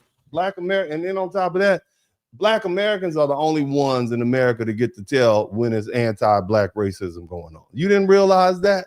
If black Americans don't put the stamp on the anti-black racism, then it's not. That's why sometimes, they're shocked at the fact that black people don't get behind certain cases and say, oh, well, that's racism. Nah, that he deserves to go to prison. Yeah, he deserved that from the police. There's some cases that black folk like, yeah, it might be a little racism in there, but overall speaking, he or she deserved it. And so now what you're dealing with is you got a whole bunch of black people who are saying, yeah, temporary means temporary. Yeah, we heard what Megyn Kelly said. We heard what the director of Homeland Security said. We heard what Trump said. He said y'all were eating the cats and eating the dogs. But temporary still means temporary. And the fact that you all don't like us and have called us dirty black Americans and all these horrible things, we're not really going to stand in the cut for you. And so this is where, as we say down south, you toe your draws. Somebody type toe your draws. And I know I promise not to speak Ebonics, but whatever. You all get what I'm saying. They toe their draws with us. We're not designating this an anti-black American or anti-black act of sending people home when they had temporary status. And so y'all SOL. Okay, you out of luck. It's not gonna happen. You're going and we're not gonna provide cover for you. But let's keep on listening to black people explain why this is not racism. We try to tell you. The TikTok, y'all. Ooh, they mad at black folks. Wow. Why they mad? We everything but a child of God over there. they making it seem like we are the ones who ended temporary status. No, we didn't. It was the Supreme Court. If black people had our way, we would have ended birthright citizenship, and all their asses would have went back home. So we don't got that. We don't got that kind of power, but they show mad at us like we do. And what I don't get about Haitians is that most of them have a connection back to Haiti. And they could have been establishing themselves there all this time, but they chose not to when they knew temporary status was temporary status. So now that the government is saying, you know, we let you in, now it's time for you to go home, they mad at black people. What you mad at us for? But these are the ones that tell us, oh, you didn't have the power to let us in this country, no way. So how we got the power to make you leave? Yeah, we are the reason that they let them in the country in the first place. Before the Hart-Celler Act of 1965, which came on the heels of the Civil Rights Act, we literally had a ban on brown, black, and Asian people coming to this country that was decades old. But because of that, because of the Civil Rights Movement, we stopped the racism at the federal level, and that's why folks are here in the first place. So, but here's the thing: we're not getting behind you. Because you've been disrespectful. Again, this is the problem with disrespecting an indigenous people or a foundation of Black Americans, whether you want to call us Solon people, ADOS, whatever. We know who we are, and they know who we are. And when you disrespect one, you probably disrespecting all. And even though Black Americans and white Americans, we have disagreements, one thing we do understand is that we are going to put America first. Even a Democrat who voted for Kamala Harris, Barack Obama, if you really sit down and talk to them and start talking about the things that are good for America, they will have to agree that, yeah, that is an America first policy. Who wouldn't want America to be put first if you live in America, your family's in America, you benefit from America? And secretly, a lot of Black people actually support what we see going on in immigration and thinning out this herd of people who are coming here siphoning off our resources. Let's keep listening. We just in the peanut gallery over here cheerleading like a motherfucker. Yeah, I think they mad because we ain't, you know, rushing down to Washington, D.C. and petitioning and protesting for them to stay. Nah, not after 20, 30 years of being in this country with them giving us their ass to kiss. No, they can go home now. Go home. Go home. You got to go. We don't got to go nowhere. So it's she got a little sinister laugh. She don't even move her mouth, but she's just sitting there. Yeah, 20, 30 years old, going on. They need to get on up out of here. You know what you talking about? You could get on up out of here. Y'all need to get on up out of here and get on home. She scared me. You scared me, baby. I don't want you. That's scary. If you put like a flashlight under her light and had her look in the mirror in the bathroom, that would scare children. That was scared children. You know, interested in watching them be upset with us and not white people. Go home. Yeah, I can't do it. When we're what, 13% of the population, including them.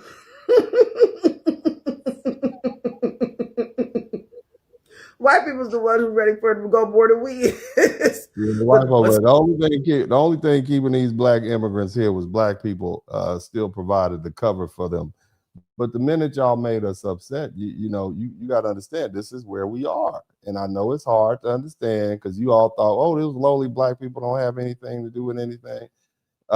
They can't stop us. And clearly it's a problem. Shout out to Sharonda Sewell. Thank you so much, Sharonda Sewell. I'm going to let some more videos play, and then we're going to go ahead and get to the main broadcast because I have a lot to talk about. I got a couple more good ones, and then we're going to keep it pushing because I want you all to really absorb something. There's some very important lessons in here. Let's check this out. Me knows I am the team, my people. All nationalities of my people are my people. Even though I have gone through negative experiences, I don't hold it against all. Now, with all this TPS stuff going on with the Haitians, I am trying to figure out how did that become a Black American issue? Yeah, why is this not problem? I keep seeing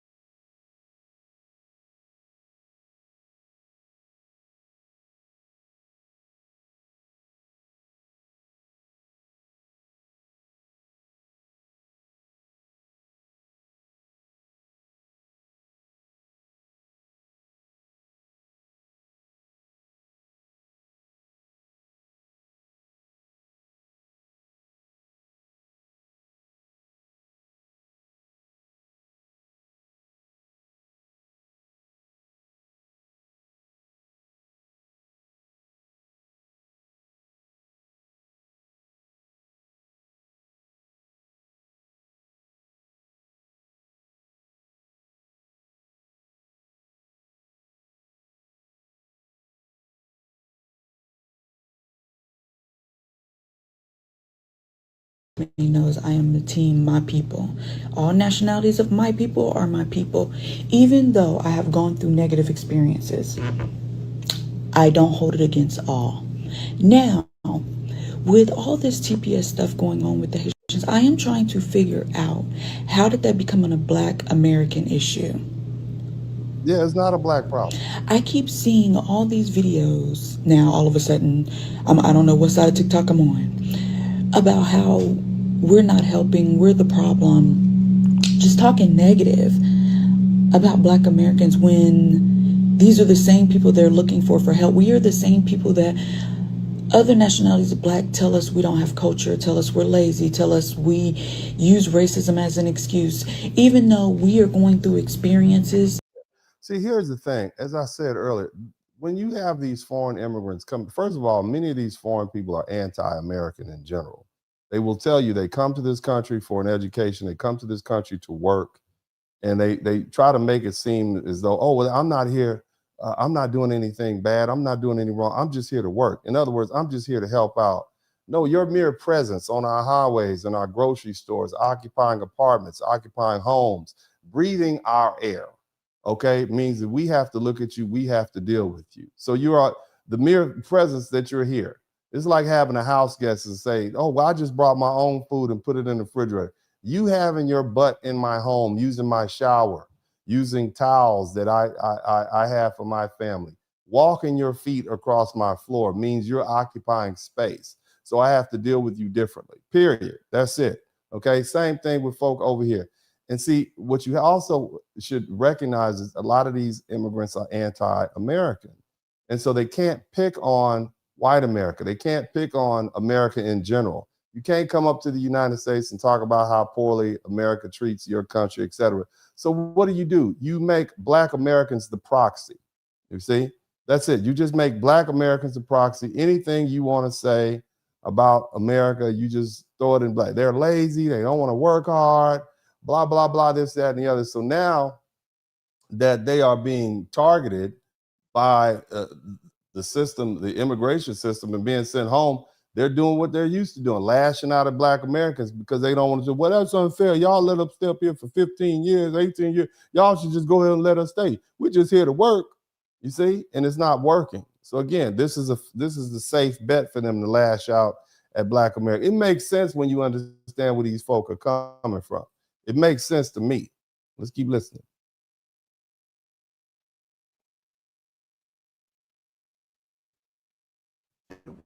They are not saying that in that beautiful words that we are using now. So they are using N words. So he's complaining about white folk calling him. People are calling the community center saying it's time for you to leave. To leave, and they are not saying that in that beautiful words that we are using now. So they are using N words to tell us to leave. Vilas Dorsonville is the. So just the backdrop. This guy has a community center for Haitians. And remember, Haitians aren't Black, they're Haitians. Remember that? They said that. So now they have people calling up after TPS dropped and calling the community center, you N-words need to go home, right? And it must be shocking to them. This gentleman right here, this handsome, full-headed hair gentleman says he didn't realize he was Black. He thought he was Haitian, and therefore he was absolved from being referred to as the N-word. And so this is what you're dealing with. Now you're getting a reality check. Now that Black Americans have removed the cover of safety that we provided, now you're getting that full. Now you're experiencing what it's like to be Black in America. This is why we built our own HBCUs. This is why we had our own colleges and churches and neighborhoods and baseball teams and sports leagues, because we didn't want to deal with that. Okay, we had our own music. We developed because we didn't want to deal with that. But again, Black America and white America have an understanding. Typically, we have boundaries. You all are the ones who come over here and don't realize that in this country, whether you're a Ukrainian or a German, it's a white and Black country. So you got to fall in. And it's unfortunate, but that's how it is. Okay. And this is part of the American ethos. It's part of the American culture. Now, I'm gonna go ahead and let him finish for a little bit, and then we're gonna push. The executive director of the local Haitian Support Center. Haitian Support Center. He's helping manage the immigration paperwork for their attorneys. What are you telling people who are calling in? We tell them that if they have children, choose a trustworthy person and give that person power attorney in case something happens to them. A lot of the Haitian You would you leave your child here? You gonna leave your child here with a stranger and a power of attorney? That is crazy to me. Take your kids with you. Somebody get your kids in the chat room. Take your children with you. Don't leave your children here. You're gonna leave your children in America to be raised by strangers? That is a dereliction of duty as a parent. population here came pretty suddenly over the last 5 years through a combination of immigration programs, but among them temporary protected status, along with just word of mouth from other U.S. communities. But as you might imagine, not everyone is happy about their presence here. But economically, the city and Republican Governor Mike DeWine have pointed to the influx as one of the reasons the area has seen an economic revitalization. Since the Supreme Court decision, he says some people have been calling in, taking a victory lap. I experienced as a Haitian American male growing up in this country, and how it wasn't like it is today where the culture is embraced and loved. You are actually ridiculed for it, especially by other African Americans. Here we go with the mind you, I wanted to state that it wasn't all of them, but it did happen in a We don't owe you anything. That's what I need you all to understand. Black Americans don't owe you anything.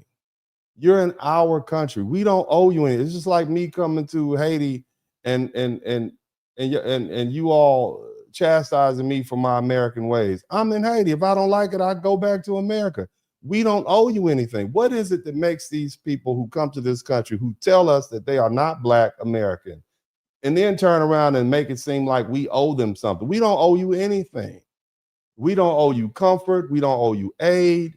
We don't owe you a kind word, especially when you tell us specifically that you're not Black American or that you're Haitian or whatever you say you are. What arrogance in you makes you think that we owe you something? What if a German man came from Germany? I have a better one. When the Italians began to immigrate, and if we have some Italians in here who have grandfathers and great-grandfathers, they will tell you when they began to come to the United States, the Italians who were already here treated the Paisas as if they were horrible. They didn't even want to be associated with them.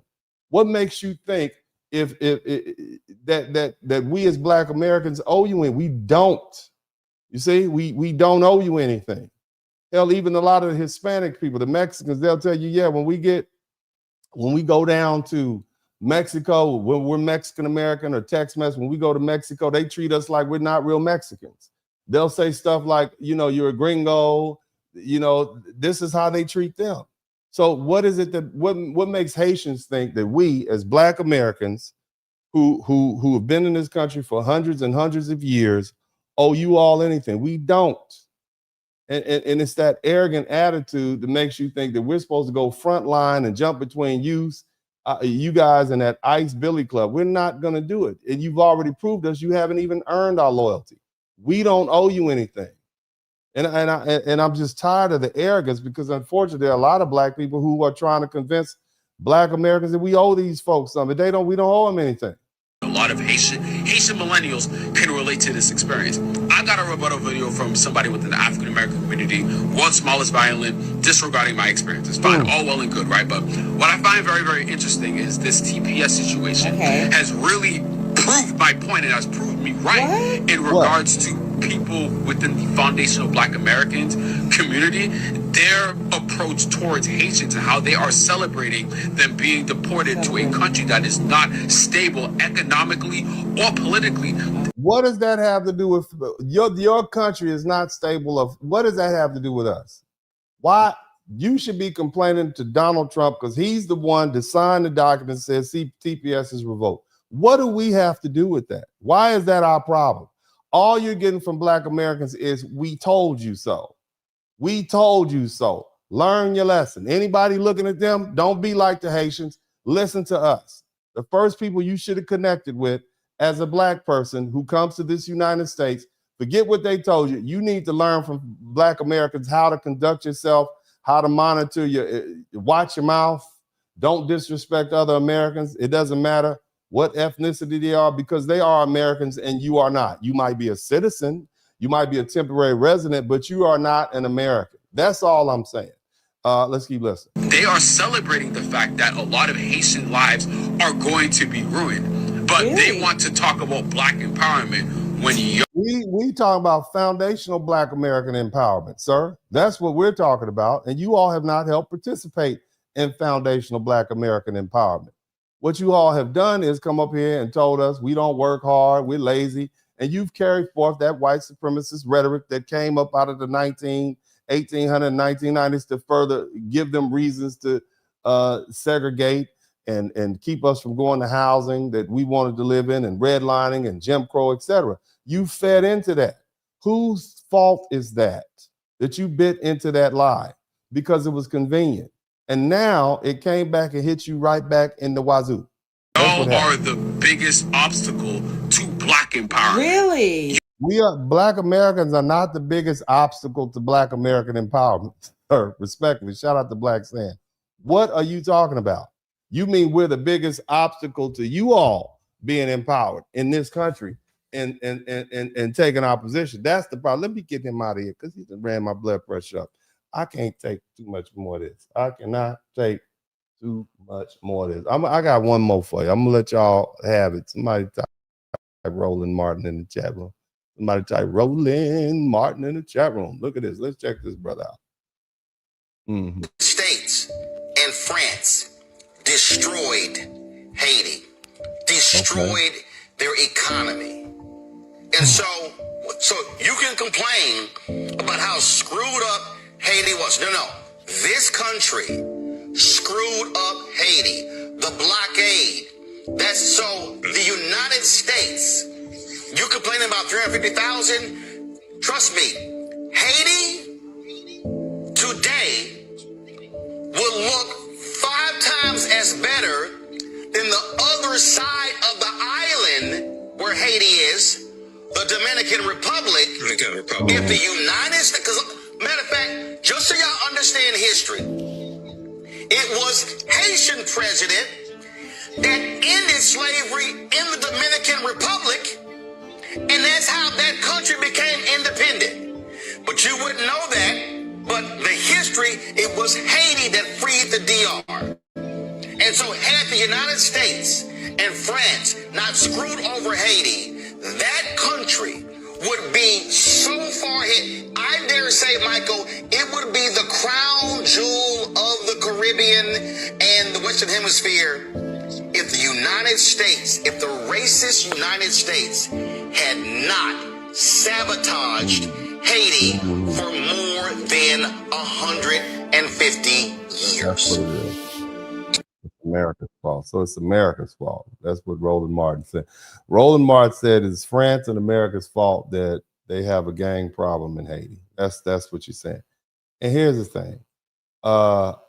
That's not our problem, sir. Respectfully. That's just not a Black American problem. That's something that Haiti needs to work out with France. Okay. That's not our problem.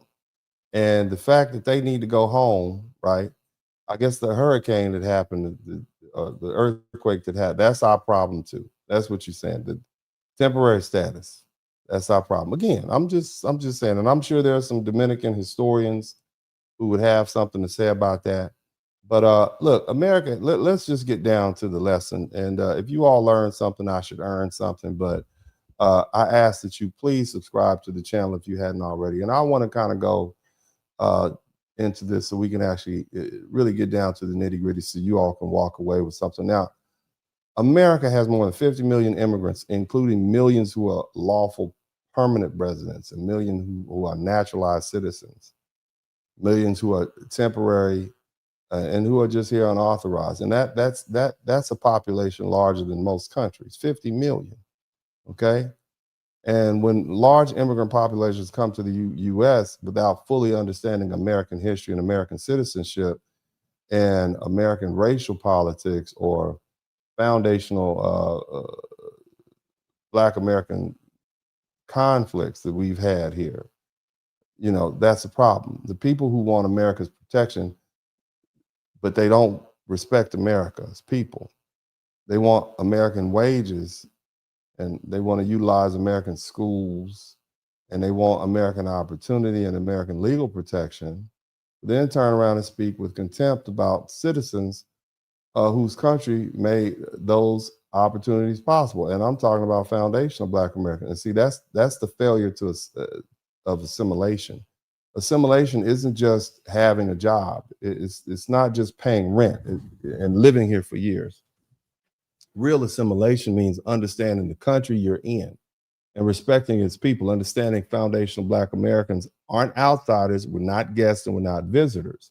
We're foundational to the nation. Now, Black immigrants show that they've distanced themselves in a real way. And a lot of Black immigrants, especially Caribbean and Africans, come here and try to separate themselves from native-born foundational Black Americans because they believe they'll be treated better if they make that distinction, okay?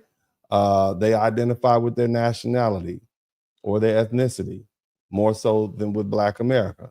And some are taught not to even deal with foundational Black America. Leave those Black Americans alone. They tell them all the time, don't go over there and mess with them. They're a bunch of gangbangers and drug addicts and drug dealers, right? In other words, the stereotypes, they fall into them. And that's my point. They know FBAs are treated with contempt, so they try to separate themselves from us. But when their immigration status gets threatened, right? When they bring the temporary out, the temporary status, when their work permits get threatened, they start crying on the internet, right? They start blaming everybody else. The anger gets aimed at us, not the government, not the court, not the administration, at us. And we need to be clear, FBA didn't do this to you all. We didn't destabilize Haiti.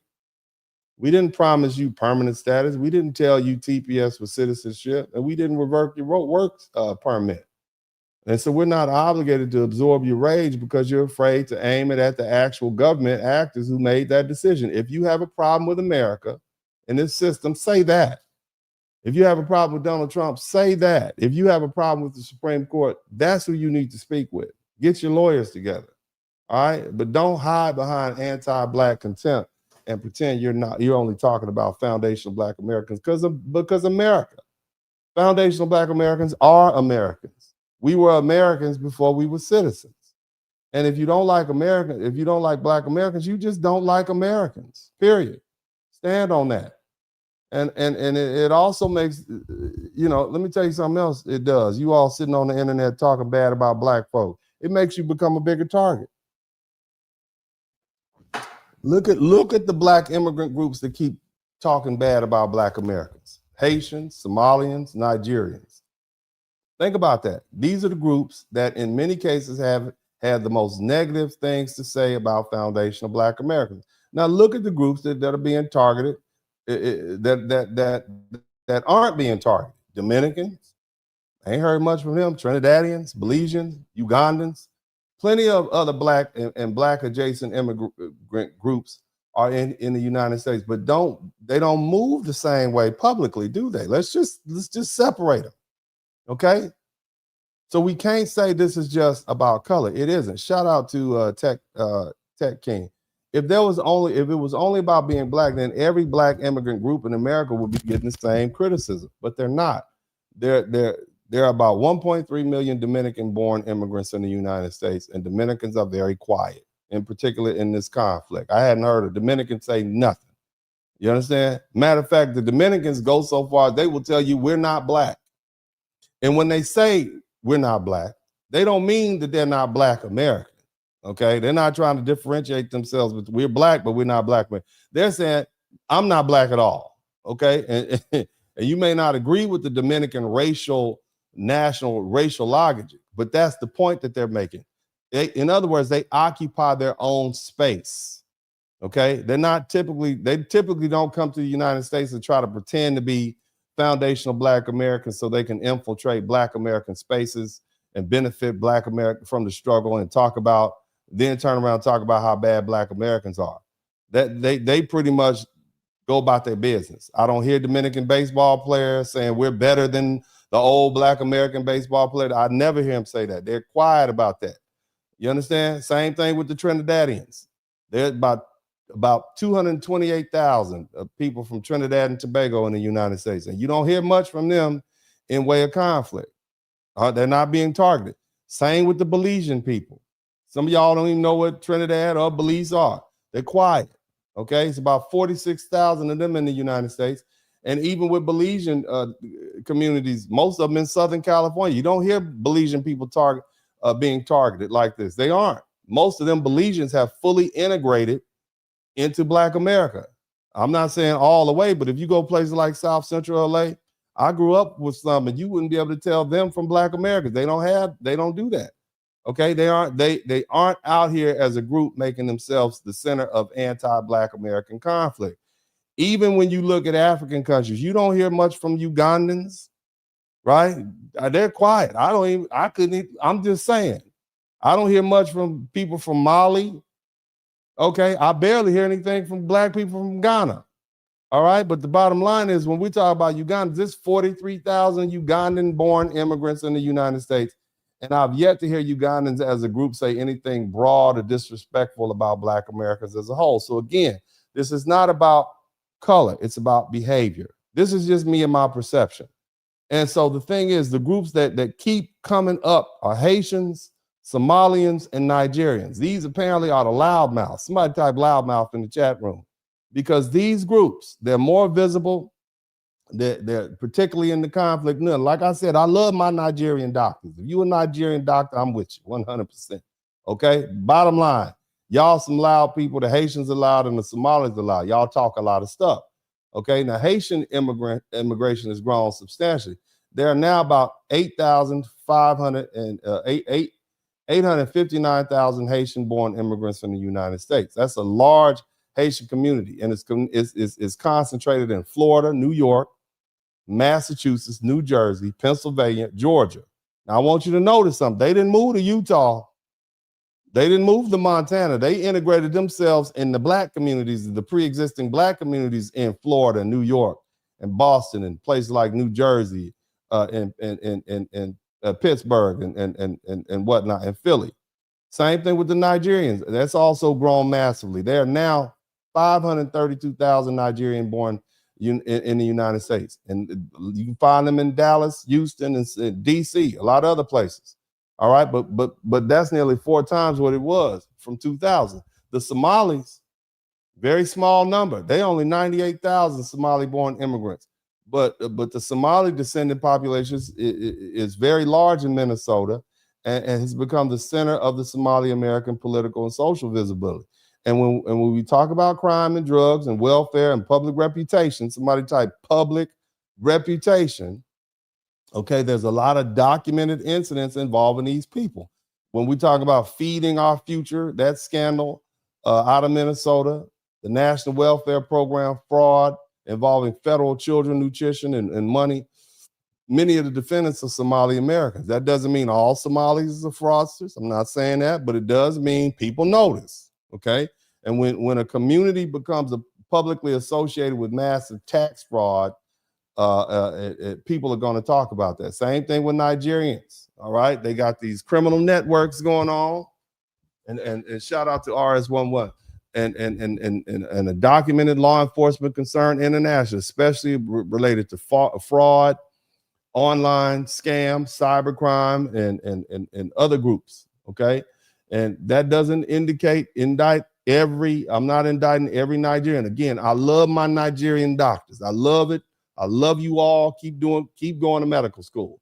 But your reputation doesn't come from nowhere, okay? Generally speaking, it comes from repeated public controversies, repeated patterns, and repeated unwillingness to separate decent people from bad actors. And with the Haitians, especially this TPS conversation, the issue is legal status, public anger, displacement, and public reputation. And for many Black Americans, especially those who grew up around Haitians, right, or personally know Haitian families, the first thing they ever heard connected to Haitians, it wasn't doctors, lawyers, and engineers, okay? All them people in Miami, the first thing you heard was Zopound gang in Miami. That's what you heard, the Zo Mafia family. That's what you heard, because they have a significant violent criminal organization in South Florida, and that was the introduction. Many of us saw that Will Smith movie, Bad Boys. Remember that movie, Bad Boys? The little Haitian dude with the gold hair? That's our first introduction. Like, that's what they doing here, right? And so federal, state, and law enforcement have tied the Zopound and all these gangs and There's successor organizations to drug trafficking, cocaine, armed robberies, murders, drive-by firearms, and racketeering, and other organized crime. As recently as May 2025, the U.S. Attorney in Southern District of Florida announced that they convicted 18 members of the gang. So when we think about Haitians, we don't think about music and culture and dance. This is what we think about. You see, when we think about Nigerians, we think about online scamming and stuff. When we think about Somalians, this is what we think about. When I say Uganda, nobody says nothing. We don't even, Mali, where's that? When I say Belize, you like, we don't think about that. And if you don't think these people are making political, well, we can target the Somalis. We can get them Haitians out of here. They got a bad reputation. Same thing with the new job. You don't think we see that? Who do you think occupies those jobs in Washington, D.C.? You understand what I'm saying? Now, again, I'm not saying all these people I'm not talking about all Haitians are gang members or criminals, but it does mean public reputation has consequence. So when the TPS debate comes up, Haitians aren't entering the conversation on a blank slate. TPS means temporary protected status. It's a temporary immigration protection that allows certain foreign nationals to stay and work in the United States when their home country is considered unsafe. But TPS isn't citizenship. It isn't permanent residency. It doesn't make anyone an American. And when some TPS Haitians lash out at Black Americans because their temporary protection is being threatened or ended, they're directing their anger at the wrong people. FBAs didn't create TPS. We didn't grant TPS. We didn't terminate TPS. We didn't destabilize Haiti. We didn't issue Supreme Court decision. We didn't revoke anybody's work permit. So why lash out at us? That's the question. Why lash out at foundational Black Americans? Why? See, this is not a us problem. This is a you problem. You understand what I'm saying? This is what I need you to understand. Again, let me run that back. If Dominicans can be large in all these numbers and stay in their lane, and Trinidadians can do the same, right? Belizeans can do the same, right? Right? They can spend their time here not attacking foundational Black Americans. Same thing with Ugandans, right? I don't hear nothing from the South Africans. I don't even hear nothing. They don't never say nothing to Black Americans. Maybe they did, but I don't hear them say anything.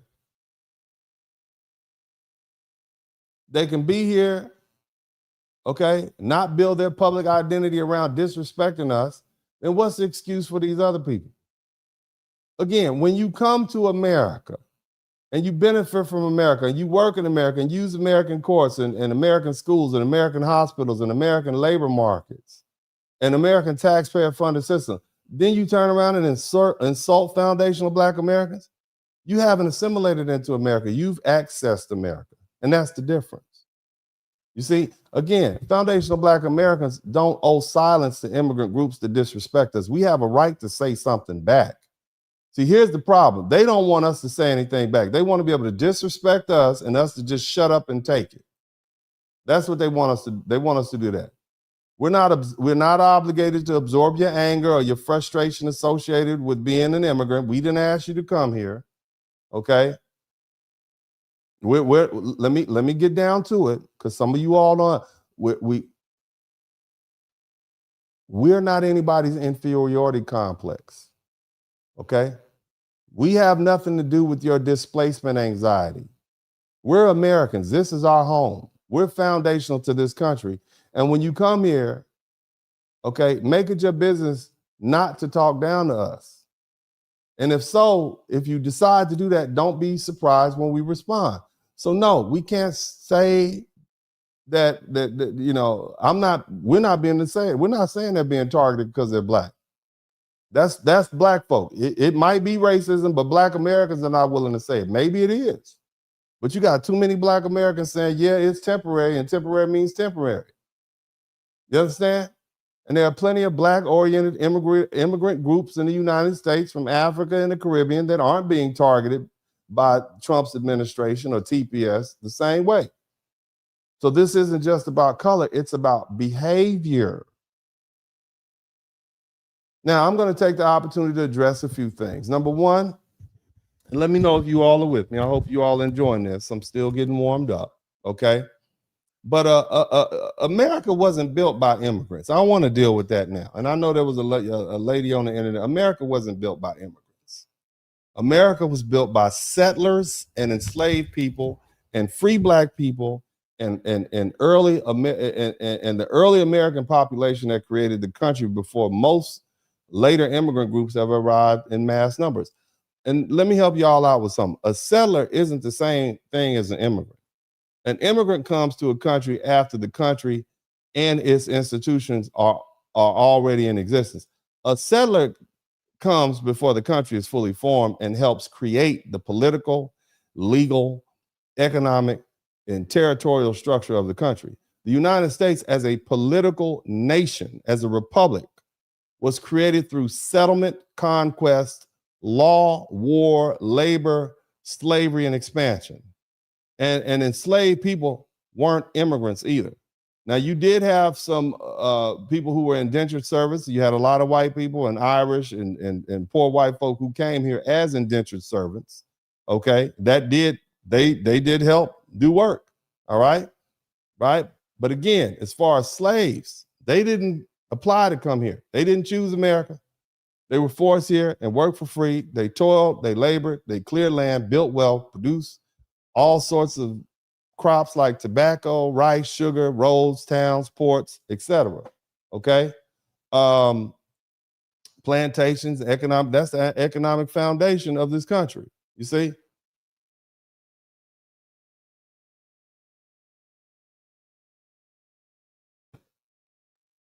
And so when people say immigrants built the country, they're already skipping over the people who were actually here.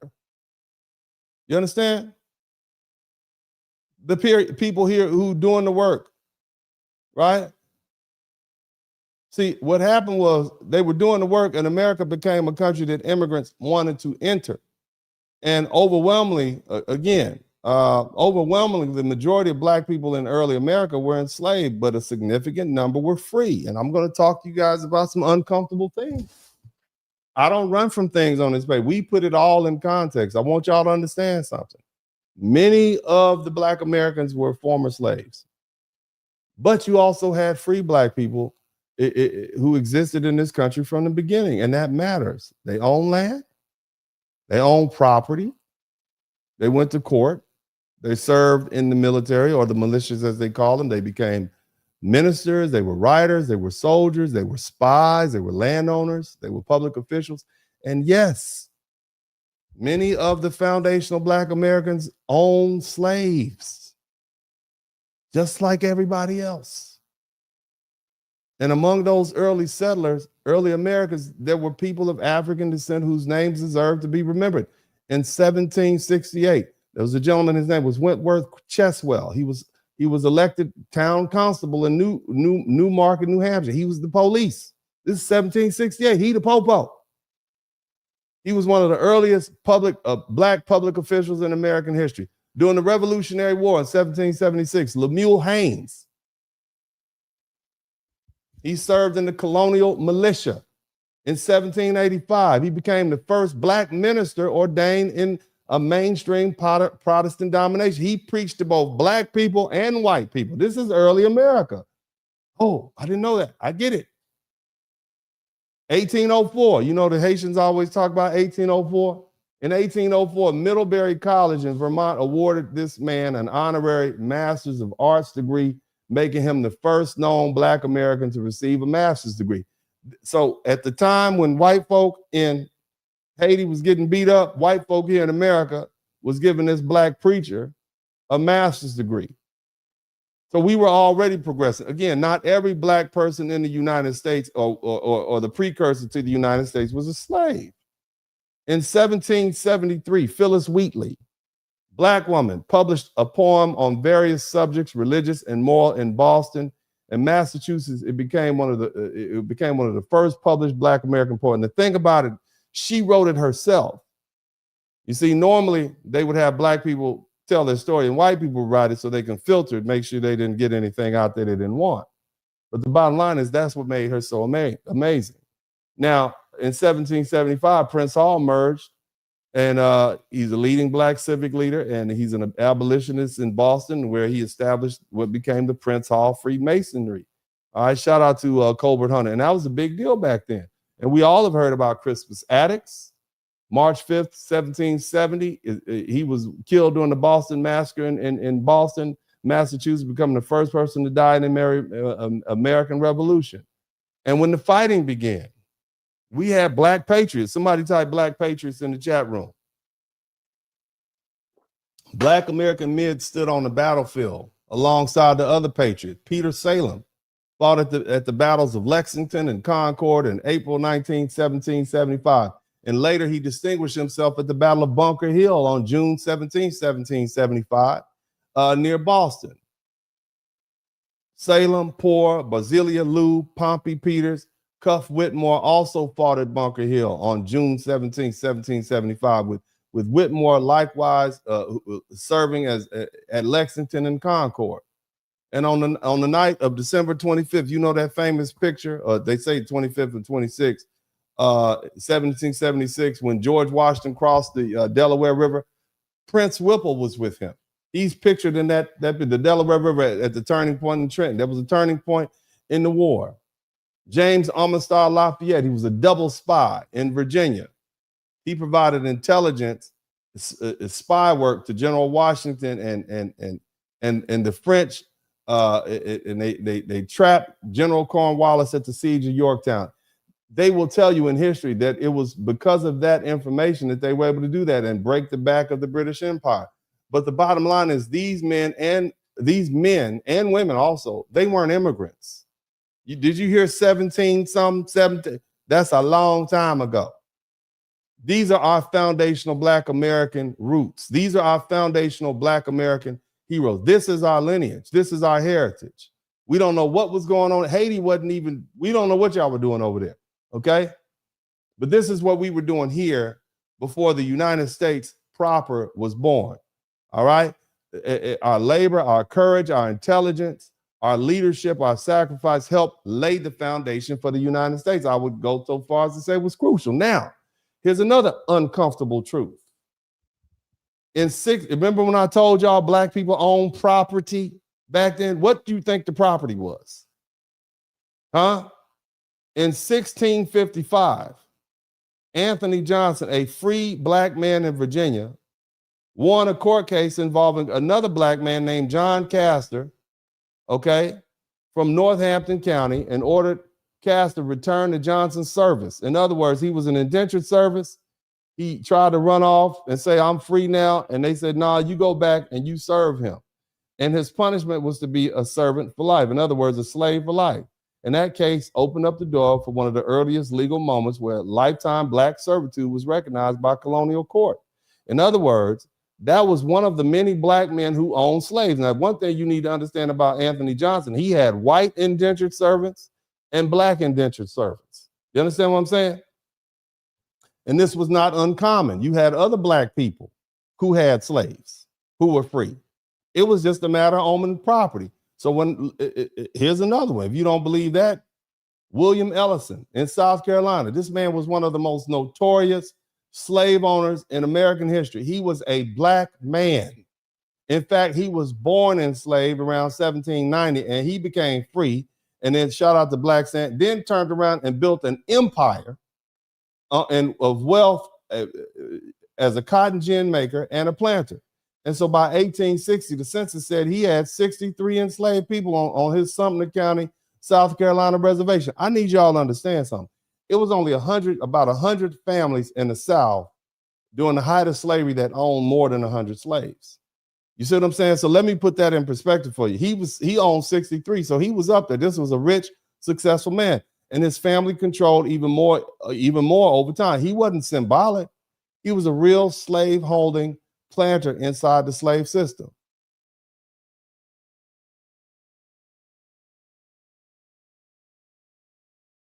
See? And see, this touches on my own family history. All right. And so I'm going to share some information with you all. I want to put this up. My great-great-grandfather, George Washington Jones Sr., he was born enslaved in Coffeyville, Mississippi. And his father, his name was Roland Ward Jones. He was a white plantation owner. And his mother was named Liza. One of Roland, Captain Roland's enslaved women.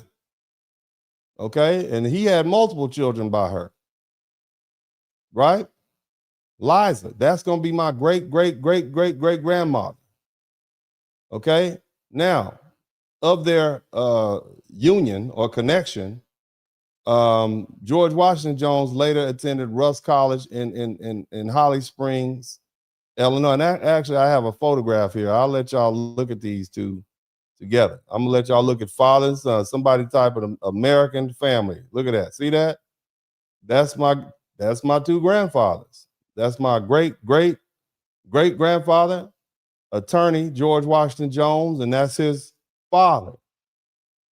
Right there. Roland Ward Jones, who was a captain in the Confederate Army. Do you hear me? Now look, that's a lot to say. You mean Uncle D, you mean your great-great-great-granddaddy was? Yes, that's what I'm trying to tell you. Now, this is an American story. Okay, I'm just pointing it out to you. All right. Now, George Washington, who was born of the union between Captain Roland Ward Jones,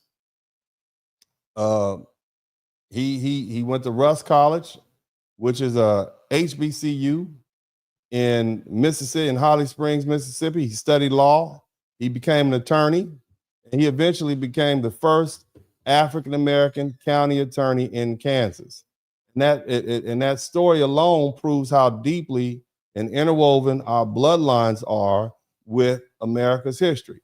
You got a white slave owner, you got a black enslaved woman, you got a mixed race descendant, Reconstruction education, black law practice, and migration out of the Jim Crow South. And if people want to understand why foundational Black American history can't be separated from American history, they don't have to look any further than my own family.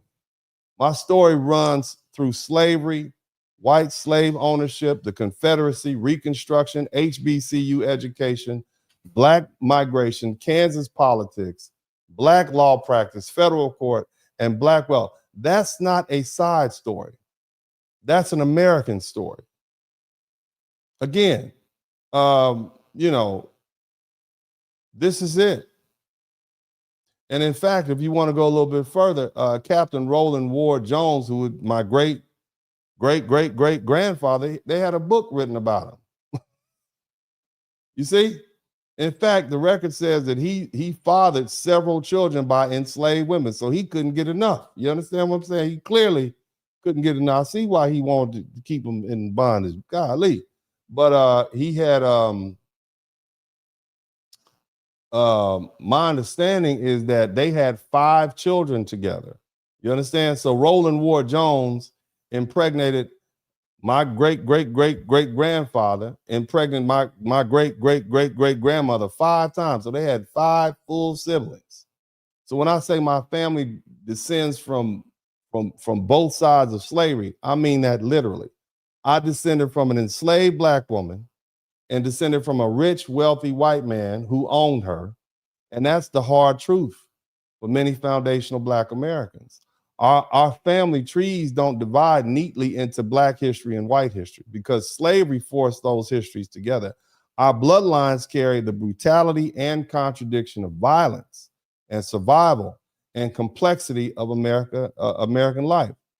You see, and Roland Ward wasn't just a plantation owner. After his wife Susan died, the white woman, in childbirth in 1863, he went off to fight for the Confederacy. He was injured in Franklin, Tennessee, and while receiving, he met a woman named Elizabeth Clausen, and the nurse connected 2 love letters that later became the basis of a historical written fiction. So yes, you know, through one side of my family, I have blood tied to a Confederate soldier, a rich white man from, and I believe he was from Scotland or England, rich white landowner. And then on the other side, I'm descended from black people that the same slave system held in bondage. And that's how deep the history goes. Interestingly enough, all of Roland Ward's children, it's my understanding that his white children from his wife died. And so the children that he had, last I heard, were all mixed race or black. Isn't that something? So his progeny all became, you know, all came from the woman. Now, here's another interesting thing. And since we're talking about George Washington Jones rose out of that system. Okay, so after emancipation, as I said, he went to Rusk College. He studied law under a man named Josiah T. Settle, another black attorney. You understand what I'm saying? We talking about 1865. We talking about 1880. This is fresh out of slavery. This is what we're doing. And the thing is, he was admitted to practice law, and he moved to Grenada, Mississippi, and built a successful legal career. And in 1884, he was chosen as a presidential elector, which was a rare honor for a black man in Mississippi during the era. And then came the racial terror. So what happened was, now mind you, this is 1884, so you know, white folks, they want the South back, right? We got to put these black, they're out here being doctors and lawyers and owning land. Bottom line is, after George Washington, after granddad, I'm gonna call him Granddaddy Jones, he represented a black man, a client against a white man, and he won. I want you to understand that. This black man in 1884 took a case in a white court, somebody type all white jury, and he convinced the judge and the jury that his black client was right. Now, the Klan didn't want no part of that. They're like, we got to get him out of here. And so they warned him. They told him to leave Grenada and never return, and he better get out of there in 5 days. But instead of hiding, my great granddaddy, he said that he sent that threat to the local newspaper, and he publicly defended his citizenship, okay, his professional conduct, his taxes, his right to live where he lived. Now, it's very important. You hear what I said, citizenship, because he knew he was always an American. He was born in slavery, and he was still an American. He just wasn't a citizen. So what I'm trying to do, and I actually have the article that he wrote. I wish I had it ready for you all to see it. But he took a newspaper article out, and he said, you know, I paid my taxes. In other words, I'm a citizen, and I've done everything a citizen has to do. I'm going to stay here. You see what I'm saying? And see, that matters, because even back then, they understood the difference between being an American and being a citizen. All right. And this is why this was a black lawyer born enslaved, standing on his American citizenship and the rule of law in Mississippi in 1888 or 1884 at the height of the white resurgency. You understand what I'm saying? But that's America. That's America. And that's our history. Now, eventually, my great-grandfather, you know, he moved to Kansas. He visited Nicodemus, Kansas, where he found black people who owned farms and business. And he was so impressed by the opportunities and the respectful interactions between black and white residents that he moved his whole family there.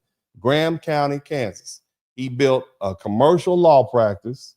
He represented powerful businesses, white and black. He practiced law in state and federal court, and eventually he served 2 terms as Graham County attorney from 1896 to 1900. This is what we were doing back then. Did y'all hear it? And he wasn't the only one.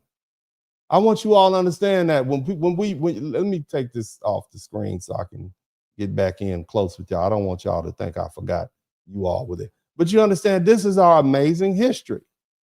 This is what we were doing as black people. This is us. You see? So no immigrant can come to this country and tell me what I can and can't do in my country and what power I do and don't have. And like I said, family, he wasn't the only one. He was not the only one. There's another part of the story. Now, George Washington Jones, my great-great-grandfather, he had children. And one of them in particular I want to tell you about, her name was Pearlie, okay? Pearlie Jones. This is George Washington Jones' daughter. She married a man named Charles A. Groves in 1906. Charles was the son of Junius Groves. Now, he was one of the wealthiest black men in the United States of America. He's also known as the Potato King. You understand that? I want you to put this together. So you got this powerful, black, influential lawyer who's really good at what he does. His daughter then marries one of the richest black men, or the son of one of the richest black men in America. That's my auntie, Pearlie Jones. You understand? Now, Junius Jones, Groves, the Potato King, he was born enslaved in Kentucky. He came to Kansas with the Exodus, or what they call the Exodusters, in 1879, and he started as a sharecropper. But he built wealth through farmland. He owned about 500 acres, and by 1905, he became known as the potato. As the greatest potato producer in the world. This is, just look it up. Y'all Google Potato King. Okay, this is what we were doing back then. This is us. Somebody type, "This is us." Okay, but what you understand is that marriage connected my family not only to slavery and to law, but also to black land ownership, black entrepreneurship, and black wealth in the West. And that's the full picture in one family line.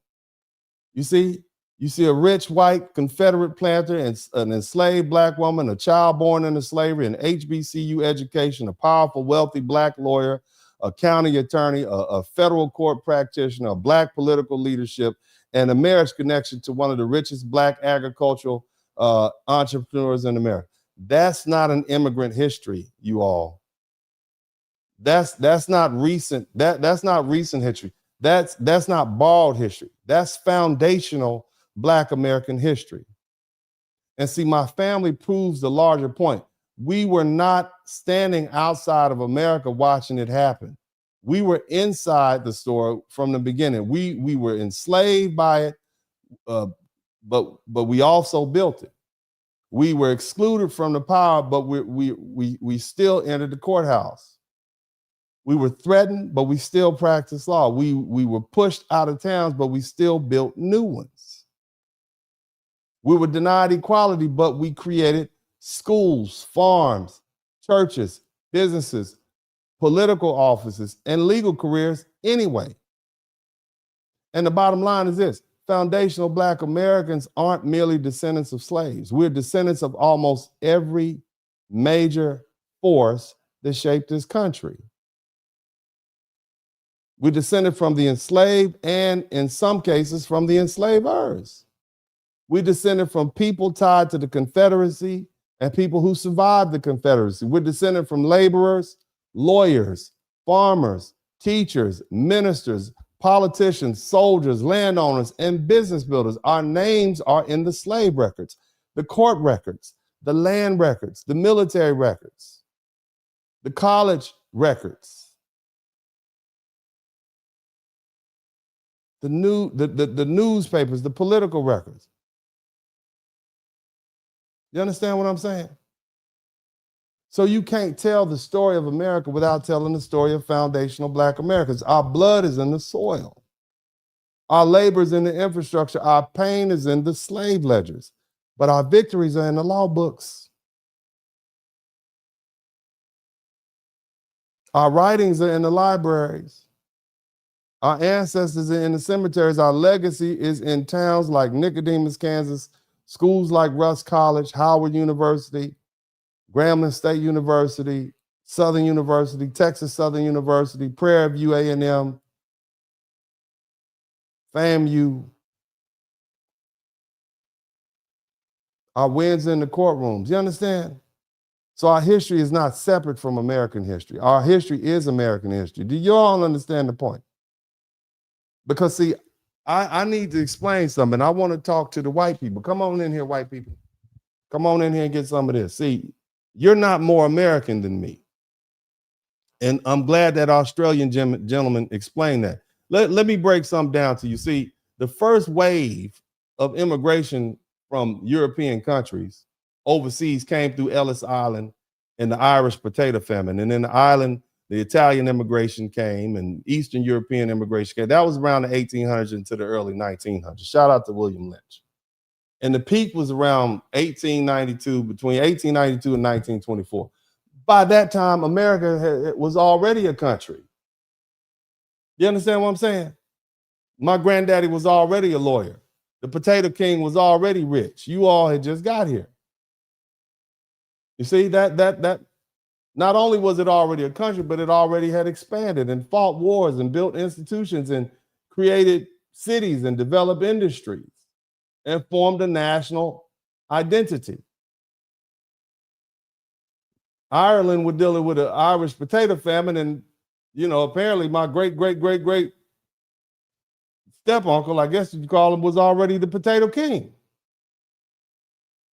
But bottom line is, in 1845, large numbers of Irish people began to come to the United States. But by then, America had already fought the Revolutionary War and created the Constitution and fought the War of 1812 and made the Louisiana Purchase and expanded west and established itself as a continental power. And then came the Italians.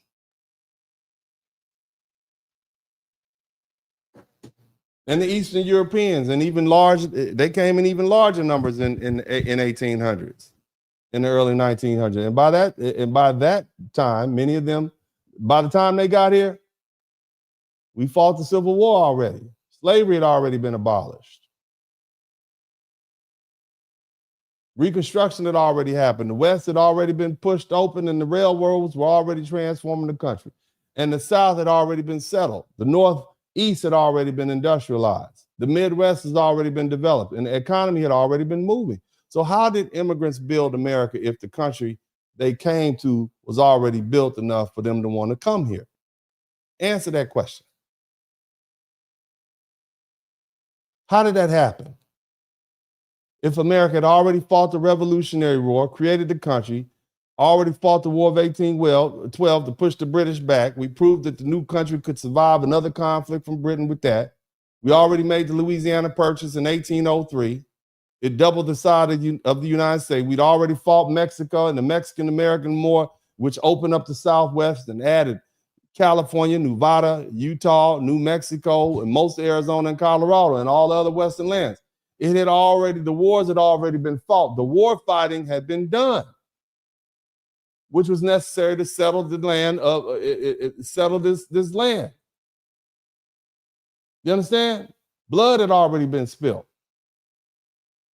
And hell, after the Civil War, the Buffalo Soldiers, black men, helped secure the West. The Buffalo Soldiers, all black regiments created after the Civil War, patrolled the frontier. They guarded settlers and mail routes and protected infrastructure and served in the Western fronts and helped build and defend the roads and the rail lines and the telegraph lines and that made going westward expansion possible. So they secured civilization. And many of those men, again, they were formerly enslaved black Civil War veterans. So even when people talk about taming the West, the foundational black Americans were part of that too. Did you all know that about a third of the so-called cowboys were black people, black men? So let me run this back, okay? Before Ellis Island became the symbol of immigration, okay? Before that, and I'm gonna put the Cash App up. You all asked me to put the Cash App, but let me keep cooking. Before that, black people already had towns and institutions and professionals and communities. We had lawyers like I said, my great-grandfather, George Washington Jones. We had Hosea T. Settles, who he learned from. We also had people like Macon Bowling Allen in the 1840s and John S. Rock, who became the first black lawyer admitted to practice before the U.S. Supreme Court in 1865. 1865, fresh out of slavery. We had black doctors and medical educators like Alexander Augusta, who became one of Howard University's first medical professors and first black professor of medicine in the country. This is our heritage. Somebody type FBA in the chat room. We have Meharry College, which was founded in 1876. Damn near 200-year-old medical school here in the United States. Southern University was founded in 1880. That's my alma mater. 1880. We're only about 55 years away from it being 200 years old. We're part of this history. Some of our universities are older than some of these countries. Nigeria popped up in 1950. Our universities are older than Nigeria. That's what I want you to understand. We have black towns like Nicodemus, Kansas, founded in 1877. Mound Bayou, Mississippi, founded in 1877. Founded by formerly enslaved black people. So don't tell me immigrants built America when black Americans had already built the communities and schools and businesses and churches and towns and medical institutions and political organizations and legal traditions before many of these legal immigrant groups even got here. And that's just black America, because that's just what we built. America was already built up. Again, America in general was already developed. Harvard had been founded in 1636. MIT was chartered in 1861. Major cities already existed. Roads, railroads, ports, shipping, routes, farms, factories, banks, courts, newspapers, universities, churches, hospitals, military institutions, and political parties that already existed. Before anybody even came from through Ellis Island, all that was here.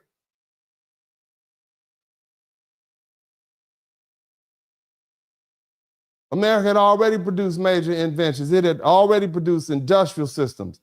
Black inventors and scientists were part of that too. Lewis Lattimore improved the carbon filament for electric lighting. Garrett Morgan developed the gas mask and the traffic signal and technology. Charles Drew, shout out to Big J, helped revolutionize blood storage and blood banking. These were people showing up after the country was built. They were Americans building the country from within. They were all Americans. Somebody type America first in the chat room. So again, when these people start telling you that this country was built by immigrants, you explain to them that is a lie. By the time the Ellis Island people started arriving, America wasn't some empty project waiting for immigrants to come create it. America was already powerful enough, wealthy enough, organized enough, and attractive enough that millions of people wanted to come here. That's the point.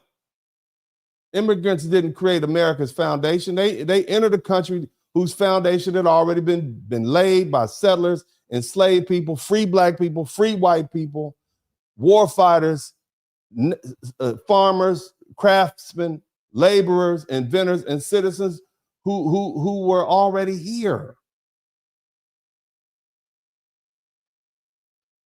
Now, I know this is boring, but you got to learn this, because I don't ever want y'all to let one of these immigrants come over here and tell you that they built America after all the sacrifices that our black American ancestors and white American ancestors put forth. Don't you let them disrespect us like that.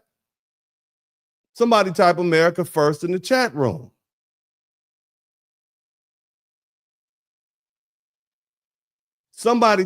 Everybody type America first in the chat room. Heritage Americans, foundational black Americans. This is our country.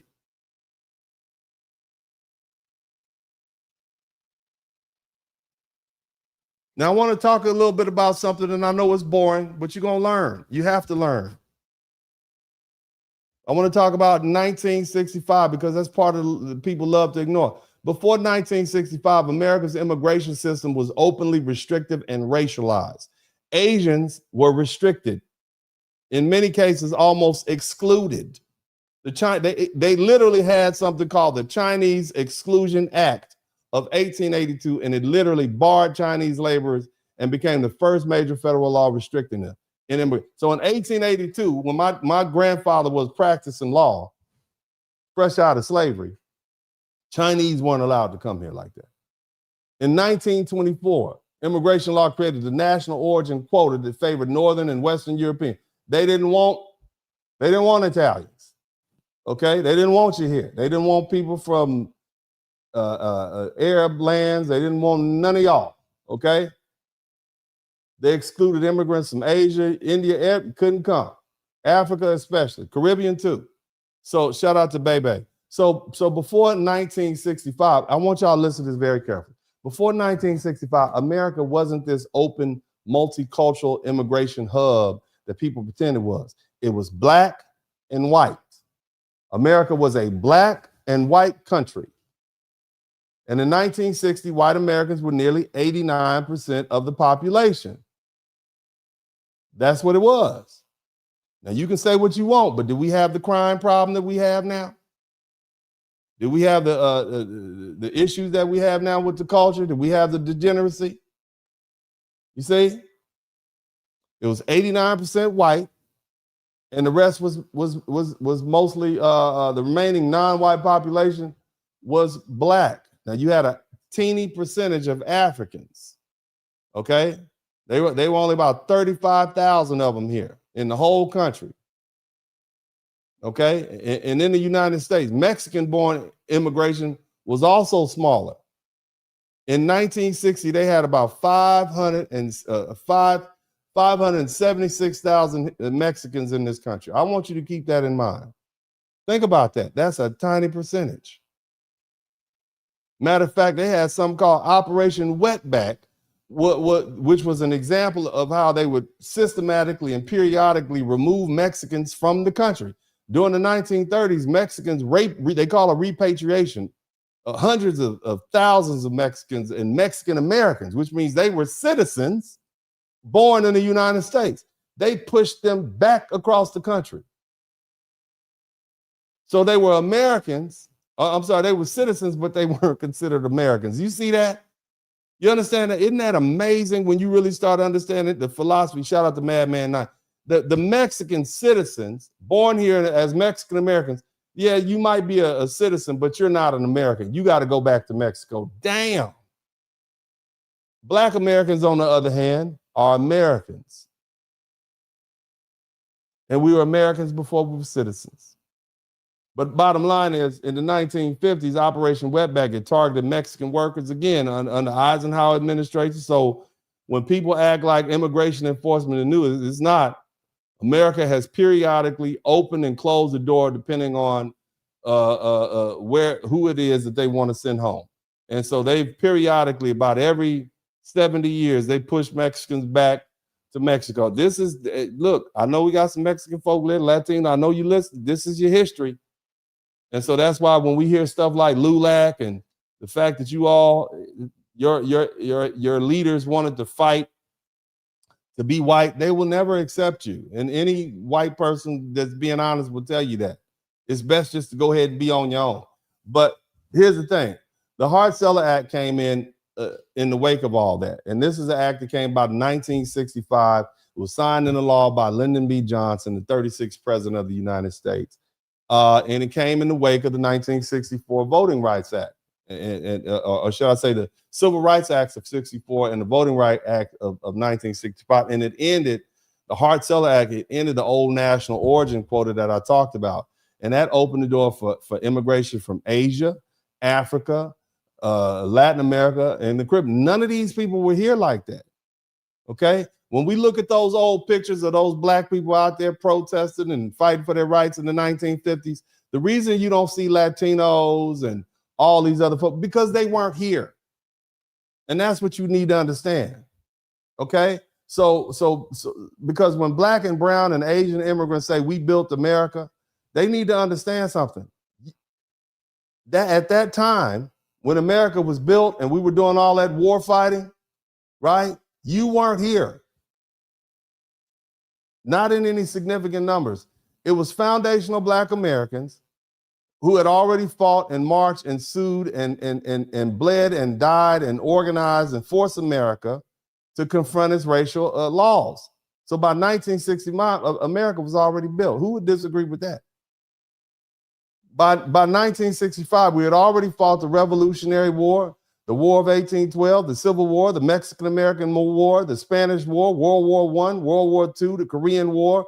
We'd already become a global superpower. We had already developed massive cities, highways, railroads, ports, suburbs, airports, factories, universities, hospitals, banks. We had a thriving music and film industry, military bases, and international influence. What did you build? Shout out to Chang G.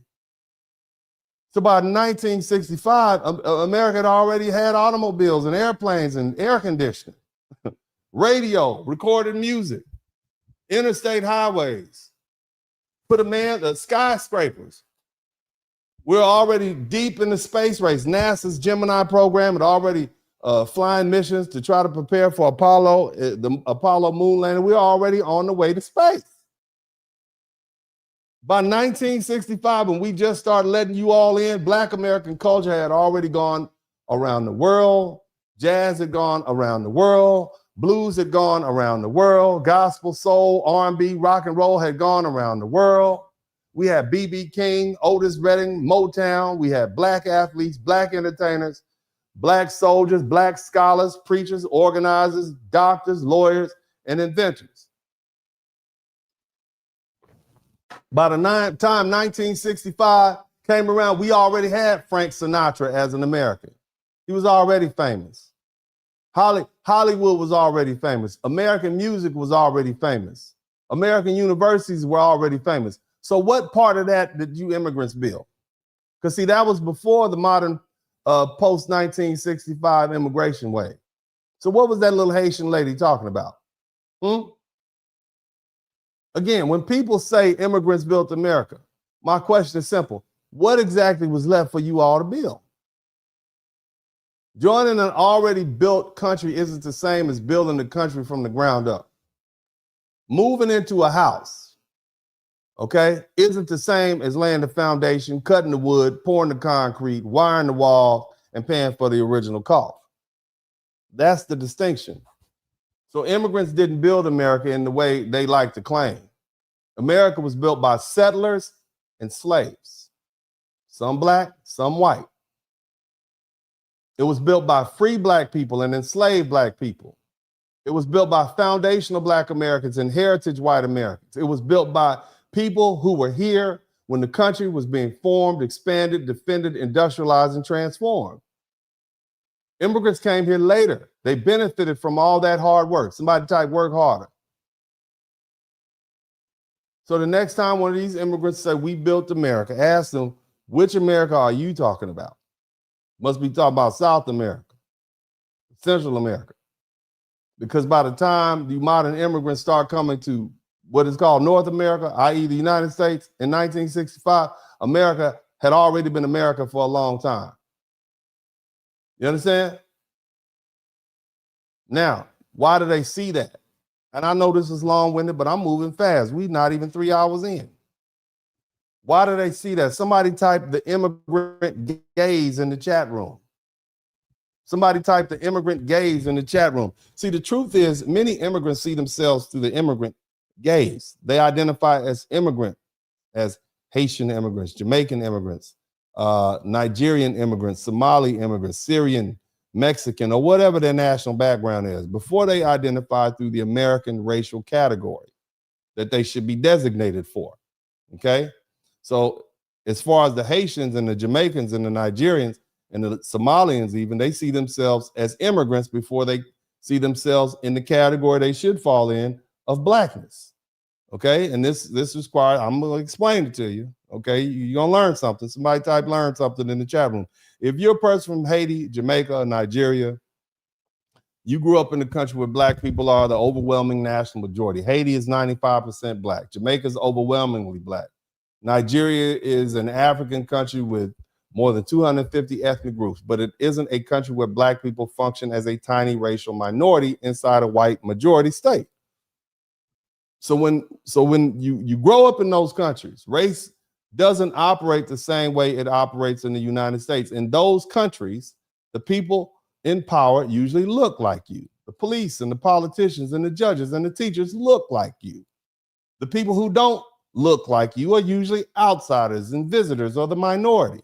So you grow up as part of the in crowd.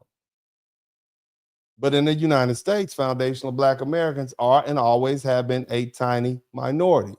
Black people are only about 14% of the US population. And here's what you need to understand.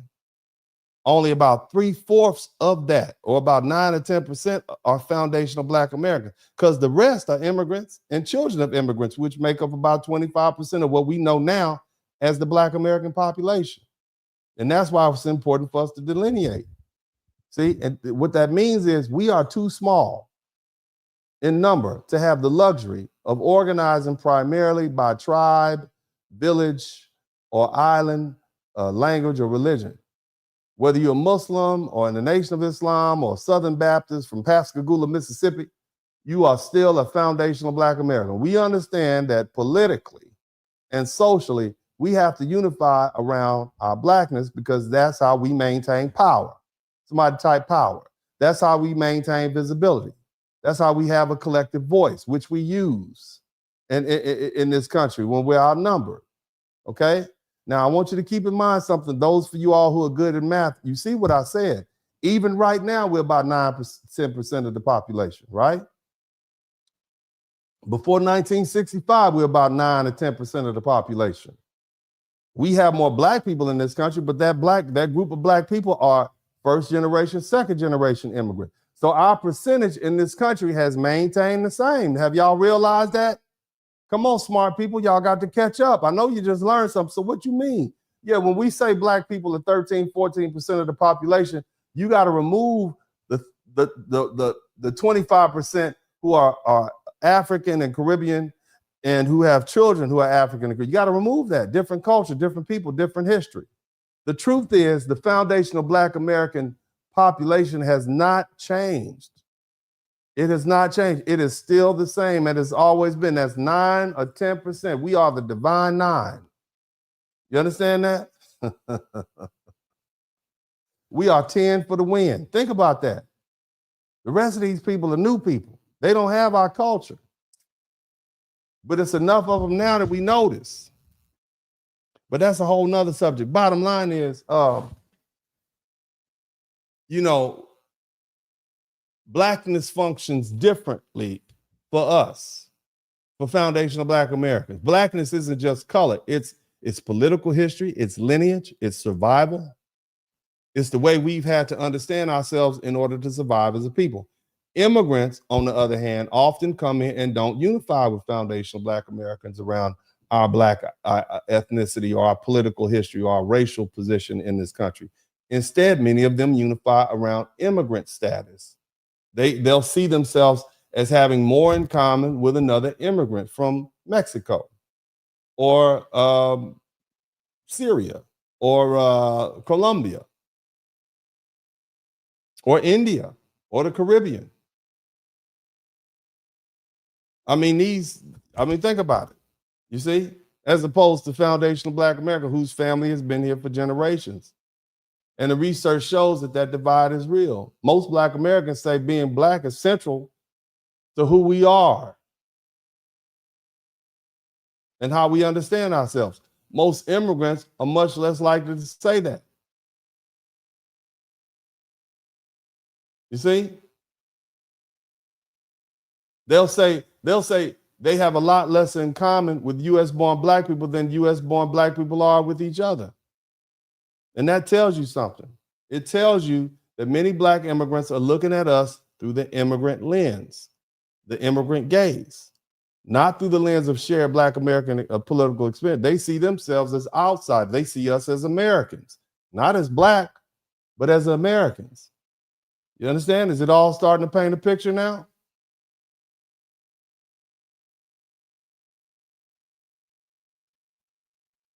See, let me explain something. That's the fallacy in their logic. They thought they had the luxury of talking bad about foundational Black Americans because in their minds, they weren't like us or we weren't like them. We're Americans. And that goes to my greater point. When they talk bad about Black Americans, they're really just using us as a proxy to talk bad about Americans because they see themselves as immigrants. They're immigrants first. They're different. They're special. They were the good Blacks. If they're going to be called blacks, they want to be the good blacks.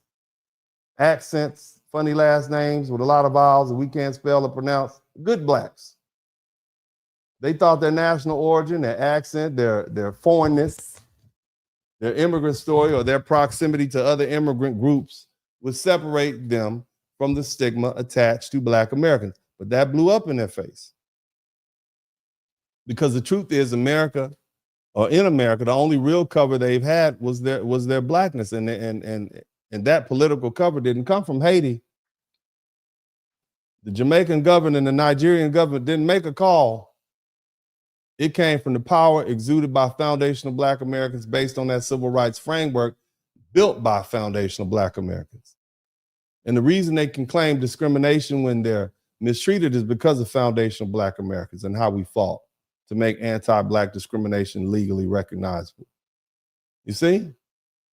That's the reason that they can enter into these universities and get these jobs in court and participate in court and occupy media spaces and political spaces under the protection of the diversity and the anti-discrimination law because we fought for it. We marched for it. We sued for it. We bled. We died to make those protections possible. So the irony is this. They come here trying to separate themselves from Black folks, but when America treats them as they are Black, the only protection available to them is the protection of Black Americans that we fought for. And see, the immigrant gaze causes them to look at foundational Black Americans from the outside, even while living inside of our racial reality. They don't know. Somebody type, they don't know. Matter of fact, somebody type, bless your heart, bless their heart. Somebody type, you know what I mean. All my Southerners and people with Southern folk and family, somebody type, bless your heart. Okay, bless your sweetheart. They want the benefit of Blackness when it protects them. But then they want the burden of they don't want to be burdened of respecting people who made the protection possible. They don't want to bow down. Oh no, we're better than you, but you want our protection. That's gonna be a problem. We ain't asked you to kiss our butt. Because see, here's the thing now. See, when you come to America and you don't get to define Blackness only when it benefits you. You don't get to reject foundational Black American social insults, or should I say, reject foundational Black Americans socially and disrespect us culturally and distance yourself from us politically, and then rely on the civil rights structure we built when America reminds you that you Black too. Shout out to Bebe. That's not solidarity. That's opportunism. You see what I'm saying? And that's what happened. That's what they're dealing with right now. They literally, if played yourself was a word, right? If we played ourselves was a word, it would have a Haitian flag sticking out of it right now. That's what I'm trying to explain to y'all. Okay? Let me say it like this, man. And I don't want to hold y'all here all day. I want to kind of roll through some of this, but I think it's important because I hope you all learn something here, and I'm gonna try to wrap this up. But I want to kind of let me explain. Let me give y'all a quick lesson that many Black Americans realize, now. Okay, we have more in common with white Americans. I'm talking about the white Americans that been here than we do with a lot of these immigrants who happen to be Black and come to this country and looking at us like we crazy, like we don't know what we talking about, okay? We still deal with racism. We always will, okay? Racism is like America. Racism is like the weather. Shout out to Jackie. Thank you, baby. It's like the weather in America. It doesn't go anywhere. It's not going anywhere. It's been here. Did you just hear that my great-great-great-granddaddy was a white man and a Confederate in the military, and he still knocked up my great-great-great-grandmother, who was his slave 5 times? He was still racist. You see, he was racist and making little Black babies. You understand what I'm saying? One of them became a lawyer. I just want you to understand, okay? It's not going anywhere. You're not going to ever change anybody's strongly held beliefs, okay?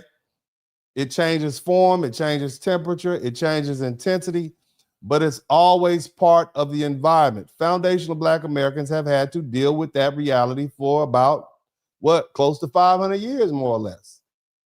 And because of that, we've mastered something a lot of these immigrants don't understand. Institutionalized racism can't be defeated by feelings. Somebody type feelings in the chat room. It has to be answered with institution, and that's what Black Americans have always done. When we're excluded from white schools, we build Black schools. When we're excluded from white colleges, we built HBCUs like Russ College, where my great-grandfather went to school, like the Southern University Law Center, where I went to school. When we shut out of white churches, we build Black churches. And when we're denied fair legal protection, we build civil rights organizations. We couldn't rely on white newspapers to tell our story. We built Black newspapers, and we were locked out of financial systems. We built mutual aid societies where we agreed to help each other. We had our own insurance companies and banks and funeral homes and business fraternities and sororities and professional networks and political organizations. That's how we survived. That was the most American thing you can do. You fight back. But bottom line is, that's how we survive institutional racism. You don't cry about it online. You organize, you build, you defend, you fight back. Now, as far as somebody calling you out your name or disrespecting you with some racial epithet, that's something you got to deal with. And I'm not saying it's right, not at all. I'm saying foundational Black Americans understand the difference between personal racism and institutional racism. Somebody calling you out your name is one thing. A system locking you out of housing, education, employment, medicine, banking, voting, public safety, or political power, that's something else. That's where the institutions matter. You see? Now, generally speaking, most Americans have a certain level of respect for each other because we understand the most important thing that we are as Americans. You understand? We argue, we fight, and we disagree. We have lots of racial conflict, don't we? We got plenty of it. We love playing the racial ball game. But at the end of the day, heritage white Americans understand that America belongs to the people who stayed, who fought, who built, who buried our dead here, paid into the country, and defended it across generations. We don't really have, as Americans, we generally don't have respect for people who flee their country. That's across the board. Americans generally don't have respect for people who leave their country because things are too tough and they come here. We will haze them for a long time. Did you hear what happened to the Irish? Did you hear what happened to the Italians? The Irish got treated poorly. The Mexicans still are getting treated poorly. You understand? The only people who didn't flee their country in this United States is foundational Black Americans. You see the difference? That's why we were Americans before we were citizens. I hope somebody gets this. I hope this is not going over you all's head. All right? But again, the difference between, let me say it like the difference between foundational Black Americans and immigrants, we haven't fled our country. We stayed and we fought. We fought through some of the most horrific time periods in life that any group of people could deal with.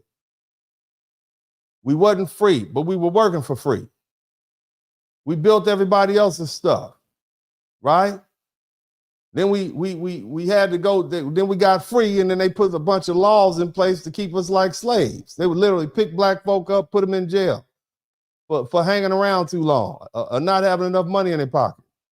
And then when we got enough money to be successful and enjoy America, they said, no, we're going to segregate you all and put you all over here in the worst part of town. Matter of fact, even if you have some successful people amongst you, we're going to practice economic attack, and we're going to lynch the intelligent ones. That's what my granddaddy had to leave Mississippi. This Black man is beating white folk in the court. We're going to lynch you. You better get out of here. He said he wouldn't go, but he eventually moved to Nicodemus. He was a smart man. But that was the economic, that's what the lynching was about. It wasn't just picking up some random person. They would lynch business competitors. They would lynch the best of the best. They would lynch the lawyers and whoever else. Voter suppression. Now we finally got the right to vote, and we're going to have some white guys stand out here with some shotguns. We fought back. Shout out to Big J. See? And then we finally got a chance. We got the money. We got a right to vote. They said, no, we're going to put some housing discrimination. You can't live over here. So we back to square one. We might as well be segregated. Well, we got the education. We got the schools. Oh, we're going to put some employment discrimination. We're going to lock you out of the higher jobs. And then if all that fails, we're going to authorize the police to beat you up every now and then to keep you in your place. Like they did the Irish, the paddy wagons. You understand? Think about that. And now we still got to deal with stuff like medical neglect. That's why I like my Nigerian doctors. I love to have some more Nigerian doctors. We can end black medical neglect if you get some more Nigerian doctors. It's not all immigrants. Okay? It was not all of them. We would love to have about 10,000 more black Nigerian doctors who are like the ones I've met so far. Not anybody, but more black babies would be born healthy if we had some of these black Nigerian doctors. And since that's not something necessarily that black folk are doing, if they want to do it, let them do it. But bottom line is the entire structure of institutionalized racism, right? We dealt with that and we still built churches. We still built schools and neighborhoods and created whole genres of music and politics and culture and law and civil rights protections. And the whole world now benefits from what we did because the world benefits from America and we helped build America. That is something to be proud of. And that's why a lot of black immigrants, you don't recognize, you seem to forget. And see, that's that immigrant gaze. It blinds you. You see, got you following that immigrant direction that led many of these black immigrants astray. They came here, identified as immigrants first, thinking they were safe, instead of understanding the black American political reality that they walked into. They saw themselves as immigrants first. They aligned themselves with other immigrants before they aligned themselves with foundational black Americans, and now you see them failing. They've now alienated themselves from the only real ally they would have in the United States, and that's FBA. Somebody type FBA in the chat room. Because when America sees them as black, it's black American, a black America that gives them that protection. You see? And see, once we withdraw that protection, you don't have the historical language. You don't have the legal history. You just an immigrant. Not only are you an immigrant, you a black immigrant. So now you got these Haitians lashing out at Foundational Black America. They're saying we're removing our cover. Yes. Everybody knows the difference, don't they? The United States government knows the difference between an FBA and a non-FBA black person. White America knows the difference between black Americans and they know the difference. Black Americans know the difference. And now immigrants know the difference. The census knows the difference. Academia knows the difference. The courts know the difference. The media knows the difference. So the idea that all black people in America are just one interchangeable group has been exposed as false. And foundational black Americans aren't just black people in America. We're a specific people with a specific history, a specific lineage, and a specific political position in this country. And that's why people know the difference between FBA and non-FBA people. And on top of that, many of you folk have been disrespectful to foundational black America. You've been speaking ill of the very people who've made your presence accepted. You see? Matter of fact, I would say our presence and us accepting you is what protected you from the mistreatment you're now receiving. And whether you understand it or not, when you attack foundational black Americans, you're attacking foundational American people. That's white and black, which means at some level you don't like America anyway. And we all know it. And understand this clearly. Shout out to Mr. Mickle. Thank you so much. We're not helping. We're not helping you because you haven't demonstrated racial loyalty. And really, you need to recognize that. Somebody type loyalty in the chat room. You're not receiving our help because you have not demonstrated racial loyalty. And really, it's deeper than that. You haven't demonstrated political loyalty, cultural respect, basic reciprocity. You didn't come here and go about your business. You came here, you benefited from Black America's success and infrastructure and institutions and Black political cover, which is cool because everybody does that. And we can kind of, all right, it is what it is. But see, the cold part about it, then you turn right back around and spoke ill about Black American people. And that matters to us. Because when non-FBA Black people say something disrespectful or racist or misogynist or bigoted about foundational Black American men and women and children, right? When you do that, people who are already racially biased will take a look at that statement and say, damn, okay, we can use that against them. They'll say, see, even other Black people don't like Black Americans.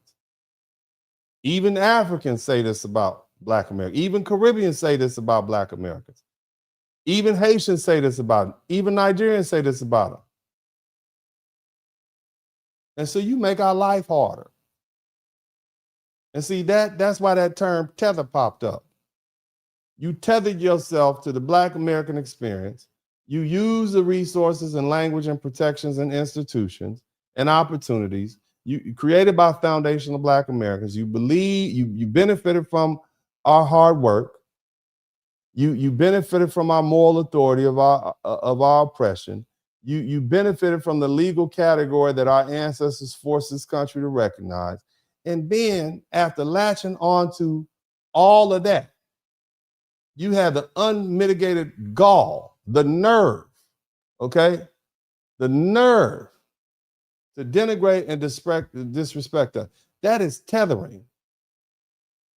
You see, not all Black immigrants are tethers. No, not all. Okay? We don't want to disrespect all the Black immigrants.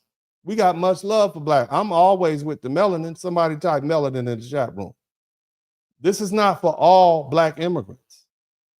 And I don't ever want you to think this is for all Black. We're talking about the tethers, the ones who open their big fat mouths and say bad things about Black Americans after they use our stuff. So now what you see is foundational Black Americans, what you see us doing is calling out the tethering. We're cutting the tether. Somebody type cut the tether in the chat. Somebody type cut the tether. And once the tether is cut, you're left to float on your own. Okay? Now you have to deal with the storm of racism by yourself. You have to deal with the same systems and institutions that were designed to mistreat Black people in America that we had to fight against, but without the historical infrastructure that foundational Black Americans built to survive. You don't have the HBCU. Where the Haitian colleges and universities? Where the Nigerian colleges and universities? You don't have what we have. You don't have generations of Black churches rooted in your family. I can go to Nicodemus, Kansas right now and walk in a boardroom for the Nicodemus, Kansas Black Historical Foundation. And they will say, that's that's George Washington Jones' great grandson right there, Attorney Dennis Spurling. That's what they'll say. They'll say, well, this is where your granddaddy's law library used to be. This is the land that your Auntie Pearlie lived when she moved away. I'm just saying, this is what they're gonna say. This is our history. I can go down the road. I can go down Mississippi. I can drive over to Mississippi and I can look at the plantation where my great grandfather, my grandmother's father, Reverend King was a pastor at. I can go over there right now. You understand what I'm saying? From 100, 200 years ago. See, you immigrants, you don't have that. You don't have those traditional historical Black American communities that go back 5, 6, 7 generations. You don't have the same family networks. You don't have the civil rights organizations. You don't have the same fraternities and sororities. Shout out to the Alphas, Alpha Phi Alpha, Kappa Alpha Psi, Omega Psi Vi, Phi Beta Sigma. Shout out to what's the name of the little brown fraternity? What they call them? The little brown with the UPS. Shout out to the UPS fraternity. What do they call? I can't believe that.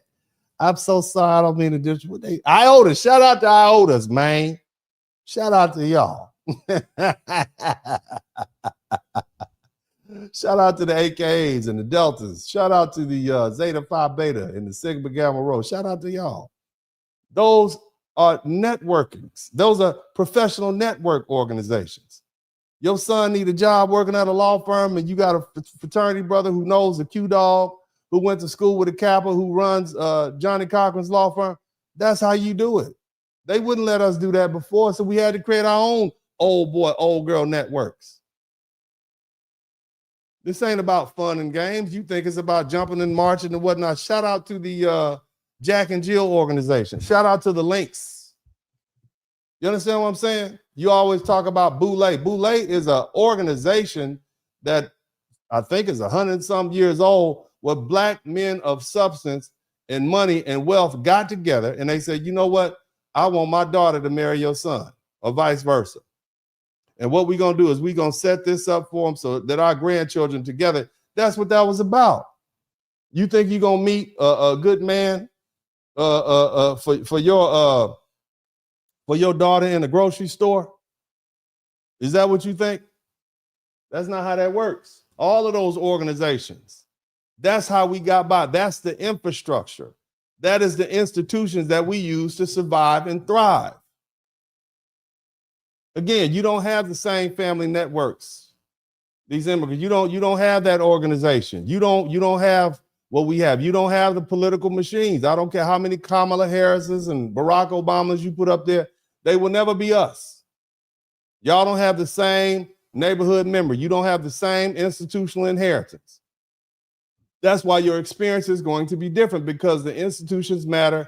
Foundational Black Americans have HBCUs, Black churches, civil rights organizations, Black Greek letter organizations, Black professional networks, Black neighborhoods, Black family histories, Black political traditions, and generations of accumulated social knowledge. We know how this country works. You understand? It's passed down. You don't think I'm passing down to my sons how this country works?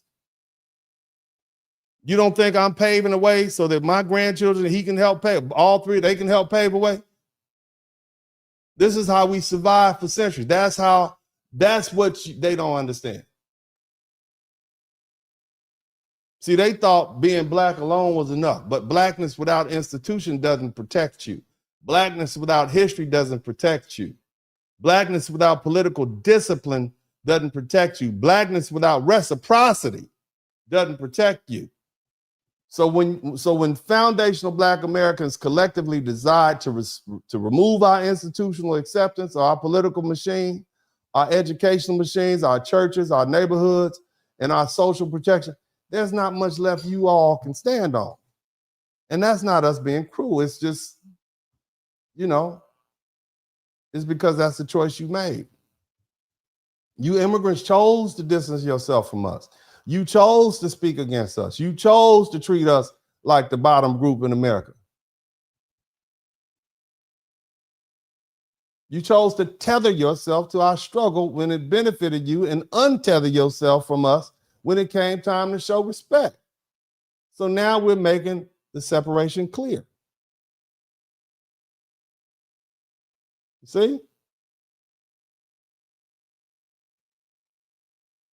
You don't get to use FBA America as your shield while using your mouth as a weapon against FBA. You don't get to benefit from our institutions while disrespecting the people who built them. You don't get to hide under our civil rights umbrella while helping other people attack us. You don't get to claim Blackness when it protects you and reject Black Americanness when accountability shows up. That's over. And that's why the tether is being cut. And once it's cut, you're going to have to find out what America looks like without Black American cover that you took for granted. Now, I want to take the opportunity to read these super chats. I know I've been long-winded, but look, we are still only at about 3 hours. Okay, and I want to read all these super chats, and I want to thank all the beautiful people who contribute. I hope y'all appreciate the work that I've done. I've tried to put this thing in context for you all so we get a better understanding of what's really going on. Okay, and why these folk are yelling at us and screaming. We didn't do anything to the black people. Black Americans didn't do anything to any immigrants. We are not in charge of TPS. All we did was sat down. I said sat down. All we did was sat down. That's all we did. We sat down and said, oh, okay, y'all got it. Somebody type y'all got it in the chat room. You got it. Y'all can handle that. Go ahead. That's all we did. And that's what y'all asked for. Now, let's go ahead and read these super chats. Shout out to AJY. South Africans are not happy. They show not them happy. They are slapping people everywhere. They getting them out of there. Shout out to Rob. Thank you so much. 1030. Ooh-wee. Rob 103 100. Thank you so much. Colby Cole. Our apologies to the Dominicans. Now we know better.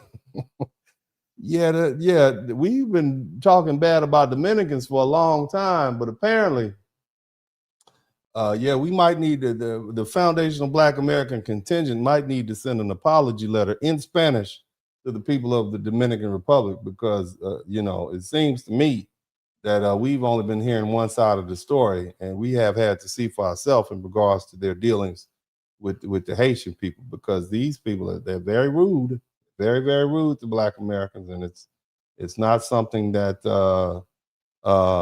we unify on the blackness, and that's unfortunate. But anyway, shout out to Lobito 7445. Thanks for the $10. Appreciate you.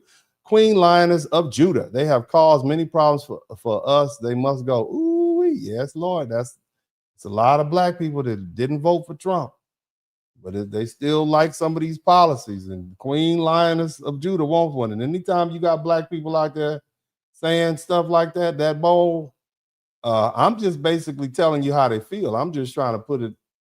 I'm not making this up out of thin air, but this sister might be one that voted for Kamala Harris, but she reaping the benefit of getting these folk up out of here. I'm just saying, just point it out. Thank you so much, baby. Sharonda Soul, thank you so much for the $49.99. Thank you, baby. I appreciate you. With that, who's that a cute little baby you got there? Oh, look at that. Just gorgeous. All right, let's see who else we got here. Black Sand, I celebrate all illegals being deported, boy, not my Nigerian doctors. We're going to keep the Nigerian. If we had about 10,000 Nigerian doctors, we all would be healthy. We can get our weight under control. They can figure out everything. Man, they'll treat you like a car and get you tuned up. So I do like that. You understand? We are always down for black excellence, but the disrespect, you can't give with one hand and take with the other. But shout out to Tech Nine Haitians, my life hard for Black Americans in South Florida, along with Cuban. Oh, wow. So this brother must be from South Florida, and he's explaining his experience living amongst Haitians. I'm not aware. Don't know a lot of Haitians. We don't have a lot of them in Texas. But, that's the story that I've heard. That's the story that I've heard, brother, and it's unfortunate. But thank you so much, brother. You go ahead and call ICE. Just call them and let them know. They'll get that problem out of there for you. Shout out to RS11. Thank you for the $10 super sticker. Also, Ernest Jones, 8696. Thank you, Mr. Spurling, for everything. Hey, man, thank you all. Again, I'm blessed. You all, it's a blessing. I mean, we had almost over 1,000 people coming here, and you want to hear this. There's so many other things you can do. I try to give you the best of me, okay? I try to put as much thought and dedication and preparation into these broadcasts, and so I thank you all. I humbly appreciate you all. And hell, I even got my hair cut on a Tuesday. Thank you all so much. I even try to look handsome for you all. Thank y'all so much. Put a little, you see my forehead shining, put a little oil on my head, make myself look better. But thank you so much. Also, Colbert Hunter, free black men could vote in 5 northern states in the early. That is correct. That is absolutely correct. Great observation. Thank you so much. Again, I'm always of the position that this was a black American country. This was a black and white country, and we were better at that time. Now, better can be, it's interpretable. But in my opinion, we had more cohesion. We worshiped the same God. We pretty much ate the same food. We had the same holidays, and whether you like it or not, you know, we had more stability in this country. It was after 1865, because it's not multiculturalism that's necessarily a problem. I think it's failure to assimilate. Because if you got one group of people, they, you know, you go to church on Sunday and these people want to ring a bell and hang out in Times Square, just take over. That's not the America I want to live in. You know, we need to, I mean, are we going to have a country or not? You understand? Again, you can't convince me that America was not better when it was a black and white country from the perspective of cohesion, internal peace. Again, we didn't necessarily get along. We always had some racial stuff popping off, but we had an understanding. We understood each other's boundaries. Again, I'm gonna say it. I'll keep saying it. You don't have to like it, but that's what I think. And I could be wrong, but you're gonna have to prove me wrong. Black Sand 6368. Thank you for the service to the community. Thank you so much, Black Sand. RS11 again, thank you for the $10. Thank you so much, RS11. William Lynch, great story. Thank you, Uncle. Thank you. I appreciate you. And my man, Big J, so glad you ran down just a small portion of our history entitled Immigrants Think That They're real Americans and built the country, and white people think that they're more American than us. And see, that's why I brought it home to you all, because you get a chance to not only, I'm not just sitting up here talking about Harriet Tubman and Frederick Douglass. I literally gave you my literal family history. So you can say, wow, we are looking at the legacy of Black history right here when you look at Dennis. You see what I'm saying? When you look at Mr. Spurling, he's a lawyer. His great-great-great-grandfather, well, that was amazing. We thought all of them were slaves. No, they were very powerful and influential people. And in fact, my great-great-great-grandfather was a Republican. But back then, the Republicans were anti-slavery. You see what I'm saying? So I just find that intriguing, just to say the least. You all don't know. It's just been quite a share. And I learned about it because one of the appellate judges, the chief judge of one of the appellate courts in Kansas, called me up and said, hey, I heard about you, and did you know your great-great-great-great-grandfather was this famous Black attorney? I'm like, wow, I heard stories through the family, but you know, you miss that sort of stuff. And this is why portraits are important. That's why you should put portraits, family portraits of great people from your family, so the children and the grandchildren can look up and say, who was that? I'm gonna have one. I'm gonna say, that's my daddy. That's my great grandfather. That was Attorney Dennis Spurling, and that gentleman here, he's your great grandfather. He was an attorney too. You mean we had attorneys way back in 1860? That's 200 years, 300 years. Isn't that amazing? Wouldn't that be amazing for your child or great grandchild to see that? So So anyway, I don't want to. But thank you so much, Big J. Who else we got? Baby, Monroe, Louisiana. Bill, what's up, Monroe? Baby, what's up, bro? Monroe. That's how people from Monroe say Monroe. They say Monroe. Like, you put a lot of emphasis on the Mon. But I had a homeboy. Well, I still have a friend. He's a cute dog. No social media at all. That's how you know he be out there doing dirt. No social media. It's 2026. Still no social media. But yeah, he was from Monroe. Y'all from Monroe. Shout out to all the people from Monroe, Louisiana. Thank you so much. Madman 99 FBA salute. Thank you, sir. Appreciate you. Chang G, thank you so much. You learned something. I'm glad y'all learned something. I throw the history in there. I know it's boring, but it's great. They don't know. They better ask somebody. They sure better ask somebody, baby. Who else we got in here? Let's see here. Which America are you talking about? Learn something today. Exactly. That's right.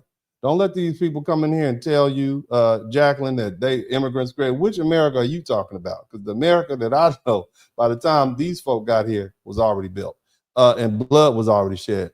Big J77, this was definitely an important broadcast. Immigrants really don't understand what real Americans, we got blood, sweat, and tears in it. So we certainly do. And I'm proud to be an American. I love America. America's great. And somebody type America's great in the chat room. Don't even bite your tongue. America's great. We don't confuse moral innocence with greatness. Every great nation on this planet has blood on its hands. Rome, Egypt, Greece, the Byzantine Empire, England, France, all of them. You know what I'm saying? You think America had go? What about the Mongol Empire? What about China? All right, we don't confuse America's greatness with moral innocence. You can't. I mean, it just is what it is. You don't have to like it. And as far as being proud of being American, of course, I am proud to be an American. Of course, I'm proud of my neighborhood, my community, my country. The fact that we can have a peaceful transfer of power without having to pick up our rifles and go remove the king or the dictator. Yes, I'm proud. You can be proud of everything, but that's crazy. You're proud of everything, but you're proud of your child was able to draw a picture and stay within the colors. That's crazy. Black folk, we are foundational. This is our country. We are literally at the foundation. You understand what I'm saying? So of course we should always be proud. But shout out to Mr. Mickle. He says, FBA all day. Delineation's been long overdue. Thank you so much. Appreciate you, family. Appreciate you. Also, free for effect. Thank you for the $10. I appreciate you. And then also Frozen 06. Let's get it. We're gonna get it, brother. AJ Miller, Generations of Institutional Knowledge, a word. Thank you so much, family. Teachers, schoolie, FBAs are prioritizing ourselves as we should, sir. And then also, they won't fight their own corrupt government. They won't. You want to come over here? Americans in general don't respect people who run away from their own country. We feel sorry for you. We'll give you a job. We'll let you cut our grass and wash our cars and clean our toilets. But we don't respect you like that. That's just an American thing. Americans fight. One of the most American things you can do is fight. Okay, why do you think we love guns and Jesus so much? Jesus gives us the motivation. Guns give us the ability to do it. And barbecue is the award when we win. America. Jesus, I mean, keep it real simple. I know, that's so unsophisticated. Yeah, but you know what? Y'all say a whole lot about what Americans don't have, and then a whole bunch of Europeans came over here and they were befuddled and bedazzled at the same time by Walmart. Like, oh my God, they have air conditioning. I just want y'all to think about that. So again, this is our country. But let's do this. I'm going to wrap this up. So I keep hearing the same sob story from the TPS holders. What about our children? Let me give y'all some numbers. What about the kids? That when everything else didn't work, what about these American children that we had while we were here temporarily? The children didn't apply for TPS. You understand? The children didn't create the situation. The children didn't decide to build an entire life on a temporary immigration status. But their parents did. And that's the part people keep trying to skip over. TPS means temporary protected status, not citizenship, not permanent residency, not a green card, not a pathway, not a guarantee that you could stay in America forever. Temporary. Haiti TPS started in 2010 and after the earthquake. And now it's 2026. It's 16 years later. 16 years of temporary status. Some people are already here before that, meaning some have been in this country for 18 years or longer. So nobody can say they didn't have time to understand what TPS was. Nobody can say they didn't know it was temporary. Nobody can say they didn't know their status depended on the federal government continuing to renew it. And yet, while living under temporary status, many of these people got so comfortable, they decided to start breeding. Yes. They made long-term plans and acted like temporary meant permanent status. And that's not a foundational Black American problem. That is not an American problem. That's not a Black American problem. That's not a white American problem. That's not our problem. But since they keep saying, what about the children? Let's talk about the children. Let's talk about the numbers. Did you know that Haitian TPS holders have had over 34,000 kids in the United States? Some say up to 50,000. They've had up to 50,000 children in the United States on temporary status, meaning at least one of the parents had a child, whether it be man or woman. Think about that. That means tens of thousands of children were born into or living inside of households where the adults knew their immigration status was temporary.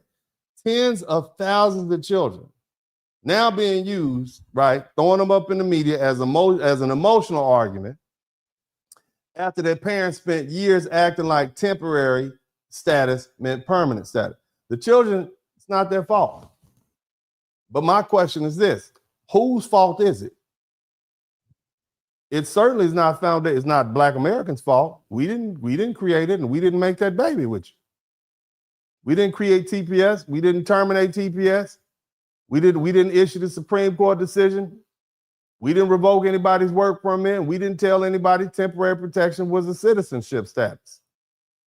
See, the responsibility belongs to the adults who got comfortable on temporary status. It belongs to the politicians and the lawyers and the activists and the community leaders who supported those people who kept blurring the lines between temporary protection and permanent belonging. That's where the blame belongs. And don't try to shift the blame on us. You don't get to spend years disrespecting foundational Black Americans and our children, calling us and our children dirty Black Americans, talking down to us and our children, calling us lazy, saying that we don't know what to do with our citizenship, benefiting from our civil rights protection we fought for. And then when your immigration status collapses, you come running with a sob story, holding up your babies, talking about what about the children? We care about children. We do. We're very compassionate people. That's pretty much all Americans. But caring about children doesn't mean we're responsible for the adult decisions that created that situation. That's the distinction. And let's be legally honest. America can deport you, okay? But America can't deport your U.S. citizen children. If your children were born here, they're citizens. But you as a parent, you made an adult choice and you got to deal with the consequences. You can take your children with you though. You can arrange for them to stay with some lawful guardians. You can pursue whatever legal relief may still be available to you. But what you don't get to do is use that 34,000 to 50,000 U.S. citizen children as a human shield against accountability while blaming foundational Black Americans for federal immigration decision we didn't make. That's not going to work. Again, you knew that the T in the TPS stood for temporary. You knew it had to be renewed. You knew it wasn't citizenship. You knew it wasn't permanent residency. You knew it wasn't guaranteed. And after 16 years, or for some of y'all, 18 years or more, you can't stand here and act shocked that the word temporary finally caught up with you. That's not racism. That's not Black Americans turning on you. That's not foundational Black Americans betraying you. That's the status you have been treated like, okay, or treated under, and you had coming to fruition, temporary. Here's the other thing. Hard for us to feel sorry for y'all. Y'all love Haiti. You said our culture is better. That's what y'all said. You said your people are better. Now, the Europeans said they love America more, but the Haitians said Haiti is better. And when I look at Europe and I look at Haiti, if I had to choose between one, I'll probably go to Europe. But nevertheless, you all said, we just need to work harder. You said we need to be more disciplined. You said that you're not like the foundational Black Americans. You said that all that with all that confidence, you had all that air in your chest when you thought America was going to keep protecting you. Well, now you have the opportunity to go prove how much better Haiti is. You can go make Haiti great again. Go take that work ethic you brag about and put it into your own country. Go take them children, little American children that you had here. Take them back to your culture and show them what a superior culture looks like. Go and build your schools and build your hospitals and build your roads and courts and businesses and institutions and get your political house in order and make it safe and build an economy and a future. That's what foundational Black Americans had to do. We didn't get any help. We didn't get any help. We didn't have a foreign country to run to. We went to Kansas In Ohio, we didn't have a homeland awaiting us. We didn't have temporary protection. We didn't have humanitarian parole. We didn't have the government program promising us. We had slavery, Jim Crow, segregation, lynching, exclusion, poverty, redlining, police violence, and institutionalized racism. And we still built churches and schools and historically black colleges and universities and businesses and black neighborhoods and civil rights organizations and legal networks and political machines and music, culture, and institutions the whole world benefits from right now. So don't come at us crying because you got comfortable inside of a temporary arrangement. You always the side chick. Don't tell us your children make you untouchable. Don't tell us your family decisions are our political responsibility. Don't tell us your temporary status became permanent just because you stayed long enough to build a life on it. And don't tell us that foundational Black Americans owe you protection after y'all spent years disrespecting the very people whose struggle created the protections you've been using. That is over. And hopefully, once y'all build Haiti up, your country isn't invaded by some unwanted, disrespectful house guests who show up after all your hard work is done and start claiming they built your country. I hope they don't come there and use your institutions and benefit from your struggle and take advantage of your labor and disrespect your people and then blame you when their temporary welcome run out, because that's exactly what many of you all have done up here. So again, don't shift the blame on the foundation of Black America. We didn't do this. Your children didn't do this. Your status was temporary. Your decisions were permanent. And now you're mad because America is reminding you of the difference. This is Uncle D. God bless you all. And as I always say at this time, I'm out.